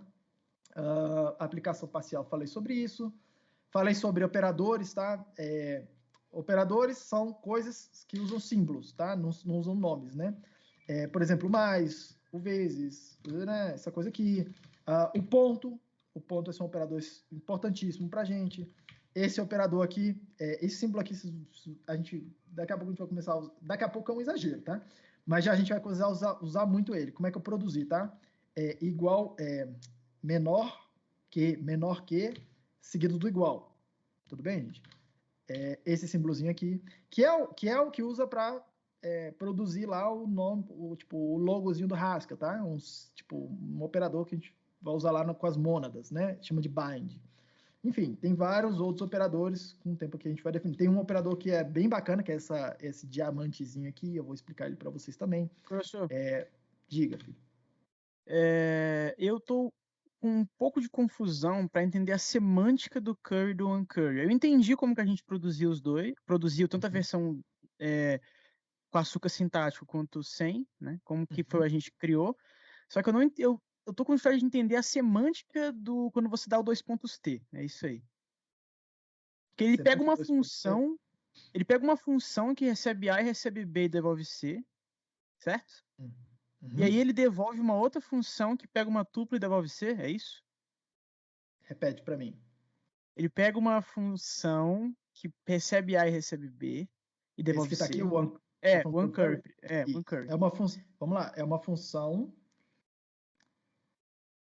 Toda vez. Opa, caramba, pipocou um monte de coisa na minha tela. Peraí, toda vez que você lê, isso aqui eu provavelmente vou explicar melhor um pouco lá. Dá para segurar isso aí quando eu começar a falar de tipos? Porque você já explicou a semântica e eu que tô me achando que não entendi direito. Pode ser, mas você vai ver que eu vou repetir isso aí, tá? Mas provavelmente de outra forma quando estiver falando de tipo. Mas vamos lá. Toda vez que você vê alguma coisa assim, lá na assinatura de tipos, a assinatura de tipos sempre vai ter esse símbolo 2 pontos, 2 pontos, tá? Tipo assim, sei lá, double dois pares de pontos, 2 pares. 2 pontos, né? 2 pontos, tá? Tipo, em português fica meio ruim, mas vamos lá. Que vai caracterizar pra gente a assinatura de tipos, tá? Em Haskell aqui vai ter dois, é como se tivessem 2 planos, tá? Na verdade, são 3 planos, mas não vão complicar muito para começar. Tem um primeiro plano que é o dos valores, que são coisas que têm um valor mesmo, tá? 1, 2, 3, o resultado das funções, tá? É o plano que a gente vai ficar produzindo valores e operando. É o plano das operações, tá? É o plano mais baixo aqui, mais mundão. Tem um plano por cima dele, que é o plano dos tipos, que são informações que a gente sei lá, uma tag, é uma etiqueta que a gente coloca em cada expressão, em cada valor, só que eles vão ter uma lógica também por trás, e a gente consegue fazer operações com esses tipos, tá? A principal operação uma das principais operações é essa operação da setinha. A setinha não é, tipo assim, ela aqui no mundo dos valores, repare que ela tem 2 significados diferentes aqui pra gente, tá? Isso aqui acho que talvez seja importante chamar atenção. Quando eu faço isso aqui, lambda xx, no plano dos valores, isso aqui é para construir uma função. É como se fosse, tá? Uma função que constrói funções. Um construtor de alguma coisa, tá? No mundo dos tipos, tá? No mundo dos tipos, isso aqui vai caracterizar o tipo das funções, tá? Então, toda hora que você vê, tá? Setinha, pensa o seguinte: lambda, alguma coisa, que coisa? Eu não sei que coisa que é específica, o valor específico, mas eu sei que essa coisa tem um formato A, tá? O formato, essa noção de formato, eu quero melhorar quando eu falar de tipos. Mas é o formato, é o shape mesmo, tá? A forma. Pensa assim, o A é um quadrado, o B é uma bolinha e, tipo assim, em algum momento vai ter aquele brinquedo que, a bolinha não passa no buraco quadrado, o quadrado não passa pelo buraco da bolinha. Entendi. Beleza? É assim mesmo que eu penso em tipos, tá? Bem infantil mesmo, assim, mas, enfim. Ok? Eu penso em tipo como se fosse o formato, tá? É a minha intuição sobre isso. Estou explicando assim, mas, tipo, eu vou melhorar isso aí depois, tá? É bem mais técnico, mas provavelmente eu não sei dizer o que vai funcionar para cada um de vocês. Por isso que eu vou explicar o técnico, bem técnico, quando for a hora do técnico. E eu fico tentando explicar a minha intuição, porque pode ser que essa minha intuição ajude vocês. Mas vamos lá. Sempre que você vê lá na assinatura de tipos, tá? Alguma coisa do tipo a setinha, sempre pense que é alguma coisa do tipo lambda, que vai receber alguma coisa com esse formato A, e vai produzir alguma outra coisa. Essa coisa, do lado direito da setinha, é como se fosse o corpo do lambda, tá? Então, não existe função aqui em Haskell que recebe mais de um parâmetro. Todas as funções em Haskell só tem um parâmetro formal, tecnicamente. Todas as funções são unárias, tecnicamente. Inclusive, o compilador, na hora de construir as funções lá embaixo, todas as funções são unárias mesmo, tá? Lá na frente, a gente pode abrir o código-fonte do compilador. Ele compila para uma linguagem intermediária que chama Core, tipo núcleo, né? Core. E o Core tem, se eu não me engano, 7 construtores. Ele só entende 7 coisas. A sintaxe dele só tem 7 construções. É uma linguagem muito pequenininha. E a linguagem das funções, todas elas são unárias. Só tem um parâmetro e ela produz alguma coisa. Mesmo que essa coisa seja uma nova função, que recebe outro parâmetro. Tá? E aí ele vai construindo isso. Beleza? Tá. Então, quando você vê A-B, setinha C, por exemplo, o que você está vendo, na verdade, é um lambda, como se fosse lambda A e o corpo do lambda A, alguma coisa aí que tem B e C. E o que vai ser produzido como resultado da primeira função? O lambda B, que produz um C. Sim. Ok? É isso? Bem. Então, toda hora que você vê isso aqui, que é o que está lá na assinatura de tipo, né? Lá do onCurry, é o primeiro argumento do onCurry, é o primeiro parâmetro formal dele. Tem esse formato aí, tá vendo? Sim. E o que é isso aí? É uma coisa, é um valor, e o valor ele tem esse shape aí, esse formato aí esquisitão, tá? Pense nele, sei lá, um cubo, que numa dimensão é tipo assim, eu penso literalmente num cubo mesmo, tá? Na minha cabeça aqui é como se fosse um cubo, esse A, B, C aí, que tá escrito aí. Numa direção tem os valores do A, que vai entrar no A. Numa outra direção tem os valores do B. E na terceira dimensão lá, no eixo Z, assim, tem os valores que vão ser produzidos. E é como se fosse, para cada ponto nesse plano AB, eu vou produzir um valor C. Ajudou? Não sei se ajudou muito. Não, eu entendi que a percepção que eu deveria ter aqui recebe um parâmetro A e devolve uma outra função, Isso. na qual recebe B e devolve C.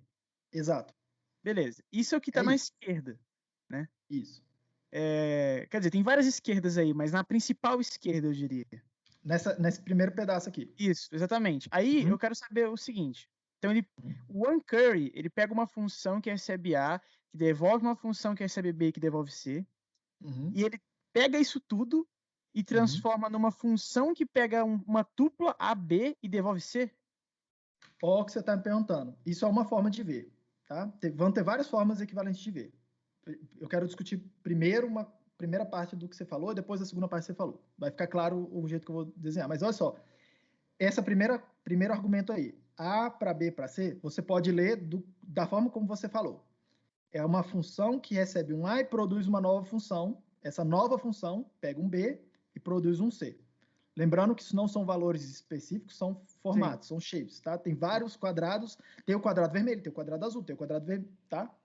Tem o triângulo azul, tem o triângulo vermelho, todos eles são triângulos. Beleza? Você pode ler dessa forma. Outra forma de ler, equivalente. Então, tem hora que vai ser mais conveniente ler como você leu agora, tem hora que vai ser mais conveniente ler como eu vou falar, que é uma função que recebe um A, que recebe um B e produz um C. Ok, beleza. Uma função de 2 argumentos, que precisa de 2 argumentos para produzir um resultado que tem esse... Eu prefiro ao seu jeito, porque ele é menos técnico, né? Porque eu sei que no final das contas é tudo unário, mas isso... o cálculo lambda já mostrou que você, ao invés de fazer 2 lambdas à esquerda, você pode fazer um só e acumular as paradas na esquerda. Isso. É porque aqui a gente não vai poder escrever alguma coisa assim, tá? No mundo dos tipos. Que é mais ou menos o que está acontecendo, que é o que está acontecendo ali. Exatamente. Que é o que você está pensando, tá? Só que aqui a gente não vai ser permitido escrever isso. Tudo bem? Tudo bem. Mas é mais ou menos isso aqui que eu estou querendo. Aquilo lá é o que eu estava querendo escrever com aqueles lambdas. Por isso que eu falei, lembra do lambda. O lambda é fácil de... Apesar de ser esquisitão, é fácil de entender aquela linguagem de cálculo lambda, cara. Tipo, pô, você já internalizou aquilo, agora eu consigo usar isso para te explicar uma parada que não é... Tipo, dá uma coisa estranha, porque é meio estranho mesmo, porque é meio que... assim, as outras linguagens não funcionam assim. O sistema de tipos dela não funciona tão... Não é tão explícito para começar. Você não fica tão explícito lá em cima dos tipos. E depois é porque, tipo, não é tão rico, assim, o que você consegue fazer com os tipos. Tudo bem? Mas isso aí é o do lado esquerdo, tá? Sim, tudo bem. O meu problema com o curry e o uncurry é que eu não sei na prática o que eles estão fazendo. Eu sei dizer o que está acontecendo, mas eu não sei te falar... Por exemplo, eu entendi que se você pega o sucessor do 0 2 vezes, você está fazendo 2. Só que eu não sei dizer desse jeito o que o curry e o uncurry fazem. Ele só transforma a função, o formato dos argumentos. Ok. Vou deixar assim na minha cabeça. É o seguinte, ele transforma, ó, o curry, desculpa, o uncurry, ele pega a função que tem esse formato aqui, como se fosse lambda, A, B, produz alguma coisa, e transforma isso para uma nova função, que faz a mesma coisa, tá? Só que uma função que, em vez de receber esses argumentos assim, soltos, né, no lambda, ele recebe tudo dentro de uma caixinha que é a tupla. Ok. O curry faz o contrário, pega uma função que precisa que os argumentos estejam dentro da caixinha da tupla e produz uma nova função que faz a mesma coisa, só que aceita os argumentos soltos, fora da caixinha da tupla. Ok. Tudo bem? É abstrato mesmo, ok. Meio que, tipo, só muda... É uma função que reescreve a função, tá? É isso mesmo, é isso mesmo. Então tá certo que eu tô entendendo. Tá, você tá entendendo, cara. Tipo, que algumas coisas são meio estranhas mesmo, tá? Seguindo na minha nota de aula, tá? Obrigado, professor. Tranquilo. Lá na nota de aula, eu vou pular alguns pedaços aqui pelo avançado da hora, mas eu falo de operadores, tranquilo de entender, precedência, associatividade. Precedência é a ordem com que as coisas vão ser executadas, é muito parecido com o que vocês já programam, é muito parecido com outras linguagens, apesar de que a gente consegue controlar essa precedência, tá? Mas leiam lá, não é muito difícil de entender. Composição de funções é uma função, eu não vou chamar a atenção disso aqui agora, porque a gente vai fazer isso assim, bem mais, tá? Falei de lambdas, das funções anônimas, apesar de que eu não terminei de escrever esse pedacinho. Definições. Definição é tudo aquilo que eu dou nome, tá? Então, por exemplo, quando eu faço aqui, né? Pi é igual a 3.141592, por exemplo, eu estou fazendo uma definição. Tem vários tipos diferentes de definição. Eu estou usando tipo aqui, tipo, porra, cara, você vê que fica ruim os nomes, né?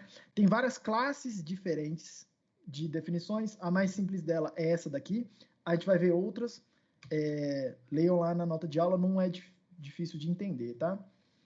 Que eu quero ir para frente. Coisas que a gente pode fazer. Recursividade aqui é mais simples do que lá no cálculo lambda. Então, por exemplo, aqui eu posso escrever uma função fatorial, alguma coisa do tipo if n igual a 0. Aqui é if, then, else, é sempre fechadinho, tá? Não tem conversa. Se o n, eu recebo um n, se esse n for 0, o resultado é 1. Se não, eu produzo n vezes fatorial de n menos 1. Repare que esse fact aqui, fact, muito cuidado com o que eu acabei de fazer, tá? Eu não sei se vocês notaram, eu fui no automático. Repare que eu não botei espaço aqui, né, entre o nome da função e o argumento que eu passei. Tá? Vocês viram que eu fiz isso no automático, na hora que eu escrevi, depois fui consertando. Eu não sei se vocês repararam, mas isso aconteceu aqui agora, na frente de vocês, tá? Vários de vocês que programam outra linguagem, vocês usam... vocês estão tão acostumados a chamar a função, já passar o parêntese aqui na cara dele, aqui, assim, sem um espacinho, que vocês vão fazer isso aqui e vai ficar dando erro, e aí vocês falam, cara, que porra que está acontecendo? Tá? Se acostumem que passar os argumentos para a função é com espaço. Tudo bem? Eu posso construir essa função aqui, função recursiva, tranquilo, que é exatamente a função que está lá também com cálculo lambda, na lista de exercícios. Tá? Exatamente o que está lá.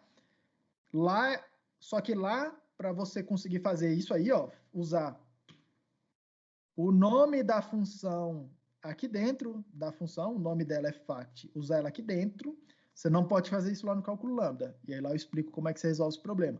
Aqui a gente pode fazer isso, tá?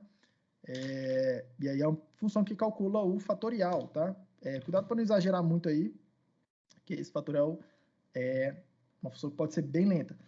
Uma coisa que eu queria mostrar aqui para vocês, deixa eu ver se fatorial é uma função, acho que é uma função que não vai machucar muito. Mas eu consigo aqui, diretamente produzir números muito grandes, com resolução muito alta. Esse número que está mostrado na tela aí, tá? Muito provavelmente é um número, repare, é um número gigante, tá?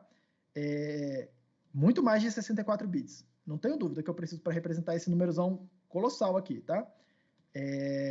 Repare que, tipo, Haskell já faz esse negócio de números com precisão arbitrária automaticamente para você, tá? Não é exatamente rápido para calcular, mas também não é exatamente ruim, mas já fica bem feito isso aqui para você, tá? Em outras linguagens, fazer isso aqui que eu acabei de fazer dá muito mais trabalho do que isso, tá? Enfim, um parênteses. Mas definições recursivas são ok, tudo bem? Definições locais, eu gosto disso aqui, tá? Definição local é dar um nome que só está, como se fosse uma variável local dentro da função, tá? Que só funciona no escopo de uma determinada função. E aqui eu vou apresentar isso, e a ideia de, em vez de fazer if else, vocês vão ver que pouca gente usa if else. O que a gente usa é uma outra sintaxe que chama guards, tá? Então, eu vou definir uma função aqui para vocês, que calcula a fórmula de Bhaskara, tudo bem? Então, vou definir aqui, Bhaskara. Eu vou definir sem os tipos, cara. Enfim, lá na nota de aula tem os tipos, tá? Bhaskara vai precisar do A, do B e do C, que são os coeficientes de uma equação de segundo grau, tá? Eu estou supondo que é A ao quadrado mais AX ao quadrado mais BX mais C, no formato que vocês estão acostumados. E aí, repare, o que eu vou fazer, tá? Primeira coisa que eu vou fazer é, se o delta, que é tem uma função aí que calcula o delta, tá? Se o delta daquela coisa for um número negativo, eu quero dar um erro, porque eu só quero números reais. Então, if meu delta for um número negativo, você poderia escrever assim, tá? Faz alguma coisa. Else faz outra coisa. Aqui em Haskell não tem else, if, else. Você não pode ficar aquela coisa de fazer um monte de if, else, tal. Fica muito... Até pode, fica alinhado, mas a sintaxe vai ficando mais agarrada assim e tal. Tá? Vocês vão ver que praticamente ninguém faz. O que a gente faz é usar uma outra sintaxe que a gente chama de guards, que é usar essa barrinha aí. Repare uma primeira coisa. Eu identei o início da segunda linha, que começa na barrinha. Eu botei, no meu caso aqui, 2 espaços. Não importa quantos espaços, mas eu identei. Tá? A indentação é para falar que é igual no Python, isso aqui. Olha, o que eu vou escrever aqui, essa segunda linha, é como se fosse uma continuação da primeira. Tá? Como se fosse uma continuação da primeira. É isso meio que isso que eu estou dizendo. Tudo bem? Então, se delta é menor do que zero, repare que eu não sei ainda o que é o delta, eu não disse ainda para ela o que é o delta, tá? Eu vou dar um erro, sei lá, delta menor do que zero. Uma string, tá? Opa. Vai disparar um erro. Tudo bem? Repare que ele não sabe o que é o delta ainda, mas não tem problema, desde que eu defina o que é esse delta em algum momento. Se o delta for maior do que zero, tá? For maior do que zero, repare que a função tem duas raízes diferentes. Eu vou produzir, e aí é que está o negócio. Eu não consigo produzir dois resultados. Hein, Eduardo? Preste bem atenção nisso. Eu não consigo produzir dois resultados, só consigo produzir um resultado na saída. Tá? Todas as funções só produzem um resultado na saída. Só que eu preciso de dois valores dentro do meu resultado. Aí a gente vai usar a tupla. A gente usa muito tupla. Eu vou chamar de R1 e R2, de raiz 1, raiz 2. Tá? Repare que eu não disse como é que calcula, eu só disse que se o delta for maior que zero, vai ter o resultado ser uma tupla que tem um resultado R1 e um resultado R2. Um número R1 e um número R2. Tá? Terceira possibilidade. If qualquer... Seria o else, tá? Tipo, ó, se não for menor do que zero, se não for maior que zero, qualquer outra coisa, a gente escreve assim, otherwise, tá? Que seria como se fosse o último else, né? O caso padrão, qualquer outra coisa, vai ser duas raízes iguais. Então, vai ser, eu vou chamar aqui de R1, R1. Vai ser duas raízes, R, que eu vou chamar de R1, tudo bem? Só que eu não disse como é que calcula esses R's, não disse o que é o delta. Repare, posso ir fazendo, tá? Aí, aqui eu vou usar o que eu estou chamando de definição local, para introduzir a definição local, que são esses nomes aí, ó, delta, R1, R2, tá? Que só fazem sentido dentro dessa função. Eu vou usar essa construção aqui que chama where. Beleza? Eu uso essa palavra-chave, where. É a primeira coisa. E aí, depois do where, eu vou definindo aqui os termos. Vou fazendo definições. Então, por exemplo, o que é o delta? O delta é b ao quadrado menos 4ac.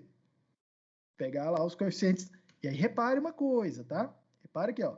O b é o b que está aqui, é o valor do b, tá? O valor do b que entrou aqui. Esse A é o valor do A que eu recebi lá de fora, tá? O lambda, esses A, B, C estão dentro do lambda, estão lá no lambda da minha função, que restringem as coisas que estão aqui dentro. Eu posso usar esses argumentos. Então, a primeira definição. Eu preciso definir o R1, tá? E aí, repare, ó, eu preciso identar para falar que está todo mundo dentro do delta. Todo mundo dentro desse where aí. Tá? Eu uso esse estilo aí do jeito que eu estou mostrando para você, de indentação. Todas as minhas linhas ali agora vão começar no mesmo lugar onde começa a linha do delta. Tudo bem? Vocês vão ver outros estilos aí de indentação. Não tem um melhor do que o outro. Eu gosto de fazer assim, porque assim eu economizo uma linha, tá? Mas, enfim. O R1, a primeira raiz é menos B mais raiz quadrada de delta dividido por 2 vezes A. Ok? Esse é o resultado do R1. O resultado da segunda raiz é R2 é menos B menos a raiz quadrada de delta dividido por 2 vezes A. Beleza? Repare que é muito parecido com o que vocês fazem, tipo assim, se você esticar um pouquinho, é muito parecido com escrever as equações. Tá? Muito parecido com só sair aqui escrevendo as equações. Tá? E aí eu posso vir aqui e falar, pô, beleza.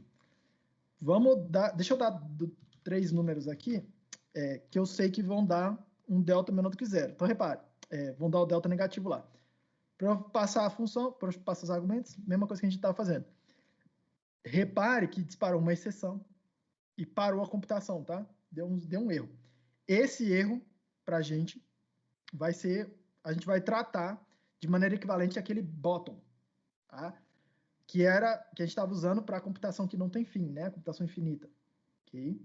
Então, do ponto de vista teórico, essas duas coisas a gente vai dar um tratamento unificado para elas. A gente vai dar um símbolo que representa erros em geral, inclusive uma computação que não termina. Eu vou tratar isso como se fosse um erro, tá? Mas Não é necessariamente uma coisa errada de se fazer, mas eu vou tratar assim, para poder, em alguns momentos, definir alguns teoremas, e vai importar, porque alguns teoremas vão falar, olha, se a sua função tiver essa propriedade aqui, tem a ver com esses bottoms, então você pode fazer aquilo, e aí você consegue fazer algumas otimizações.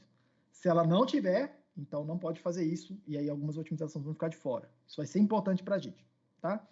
Repare uma coisa, esse erro, aí, ó, error, é uma função, né?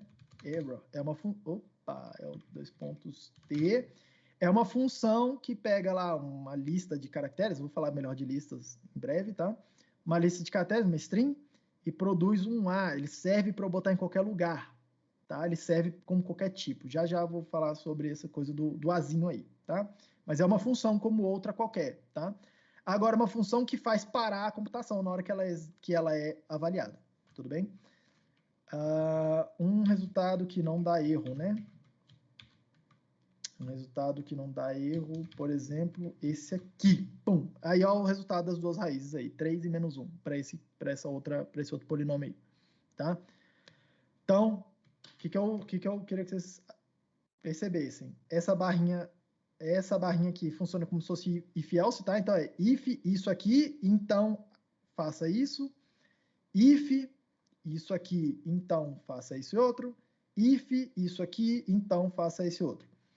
Quando você tá, isso aqui a gente chama, essa anotação a gente chama de guardas, tá? Cada um desse cara aqui, ó, essa condição é o guarda, né? Precisa ser uma coisa que avalia para um booleano.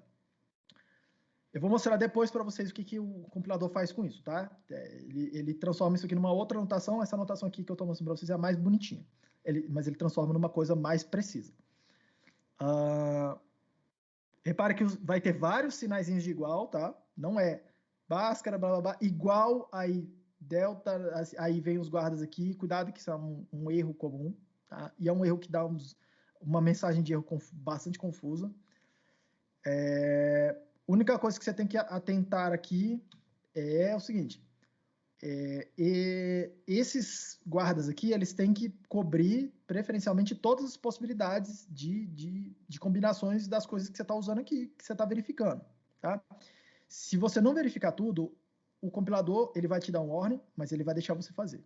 Mas o que acontece se lá na hora de executar, você... Cara, não aconteceu isso, não aconteceu nenhuma das condições que estão aqui. Ele vai parar e vai dar um erro para você semelhante a isso que está acontecendo aqui, um exception desse aqui, tá?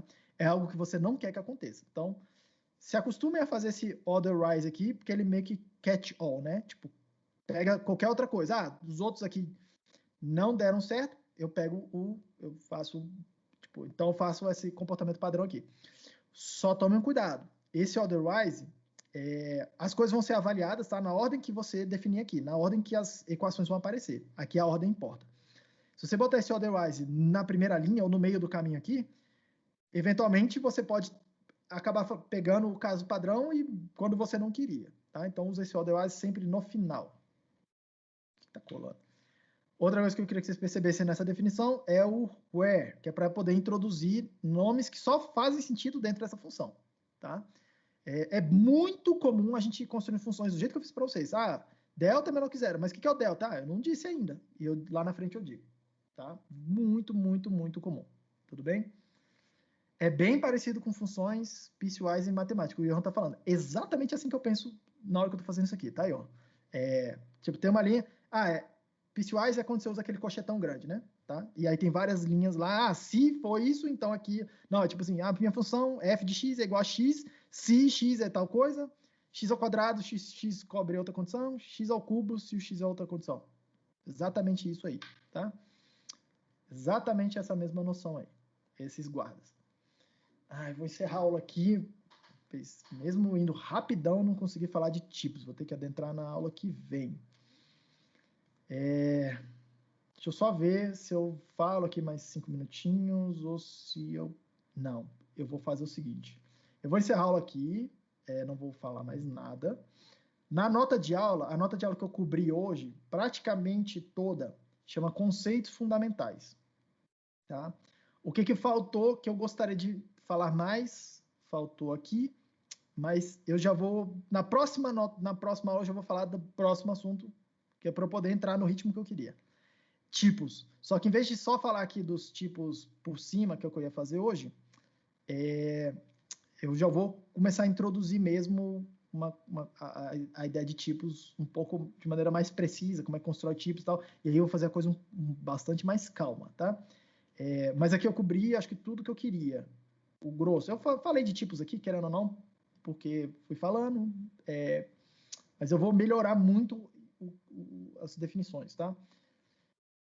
O que eu mostrei aqui para vocês, vamos lá, deixa eu dar uma passada geral no que eu falei. Falei sobre o interpretador, como é que ele funciona, a história do contexto, carregar arquivos.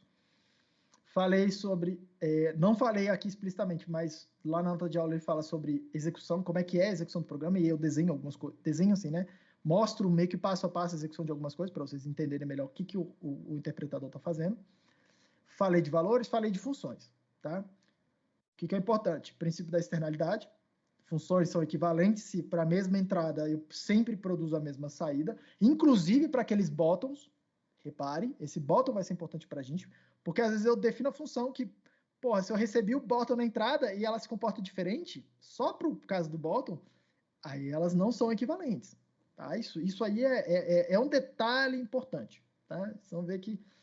E é um detalhe que todo livro que eu vejo deixa passar, não fala nada, tutorial na internet não fala nada, mas eu vou chamar muita atenção nisso, que enfim, isso aqui é importante para a gente, principalmente na hora de mostrar teorema. Falei de currying, vocês vão ver que vai fazer mais sentido a partir do momento que vocês começarem a produzir as funções de vocês.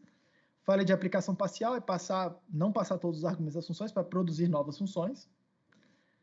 Operadores, precedência, composição de funções, funções anônimas. Falei dos lambdas e tal, mostrei como é que faz. Falei de recursividade e falei dos guardas, que é isso aqui. Falei de definições locais, que é o where. Tá? Tem várias outras coisas que eu vou mostrar para vocês ao longo do tempo, mas acho que isso aqui é o mínimo para você começar a andar e para você começar a ler qualquer matéria na internet, aí, tipo, ler as bibliotecas e entender o que está acontecendo. Tá? Tem a lista de exercício lá no GitHub, mandei o link aí no Teams. Vários de vocês ainda não olharam lá, não clonaram o repositório e tal, não linkaram a sua conta com o nome lá na disciplina, que eu preciso para depois dar a nota. Quem tiver dificuldade com GitHub, entre em contato comigo para eu ajudar. O prazo é sexta-feira da semana que vem, lembrando, para entregar. Só tem questão teórica lá. Teórica sim, tá? Tem lá, escreve a função que faz isso, projeta a função que faz aquilo, mas é para escrever como se fosse no papel, né? Mas vai fazer um TXT lá. Na aula que vem, segunda-feira da semana que vem, não tem aula, por conta do feriado de carnaval. Na quarta-feira da semana que vem, não tem aula, por conta do feriado de carnaval, tá? Tecnicamente já não é mais feriado, mas, enfim, eu já me planejei para nem dar aula ali na quarta-feira. Faço uma lista de exercício, faço uma coisa e tal. E aí a gente volta, sem ser na semana que vem, na outra semana, na outra segunda-feira, e aí eu entro no ritmo que eu gostaria, tá? Alinho com o meu planejamento, que é falar de tipos de dados. Vocês viram que a aula foi bem corrida, até falei mais rápido do que eu estou acostumado. E na aula que vem eu vou falar sobre tipos mesmo, tá? Tipos de dados. E aí eu vou definir melhor alguns tipos, como é que constrói os tipos, como é que... Essa história do pattern matching, a gente vai entrar em mais detalhes sobre isso, tem mais a se falar. Vou falar sobre sinônimos de tipos, vou falar sobre strings, vou falar sobre classes. Eu imagino que eu consigo falar tudo isso em uma aula, mas eu já separei 2 aulas, para não precisar correr muito.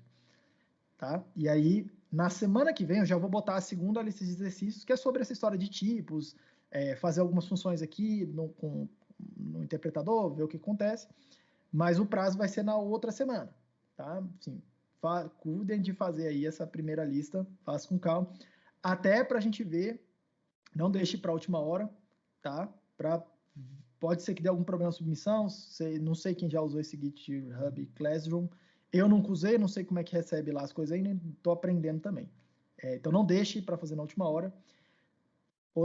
Outra coisa alguns dos exercícios, eles parecem muito difíceis, mas eles são muito, muito fáceis, tá? Em particular, eu resolvi um dos exercícios que parece difícil, mas é fácil. Eu resolvi ele hoje, aqui no meio da aula, tá? Quem já leu aí, talvez até tenha percebido, falou, é muito mais fácil do que parece, tá? Então, quando vocês estiverem fazendo lá os exercícios de vocês de novo, vejo, tô com dúvida, cara, vê a aula de novo, não só as duas primeiras, esta aula aqui, porque ela provavelmente vai ajudar, tá? Acho que era isso que eu tinha de recados. Alguém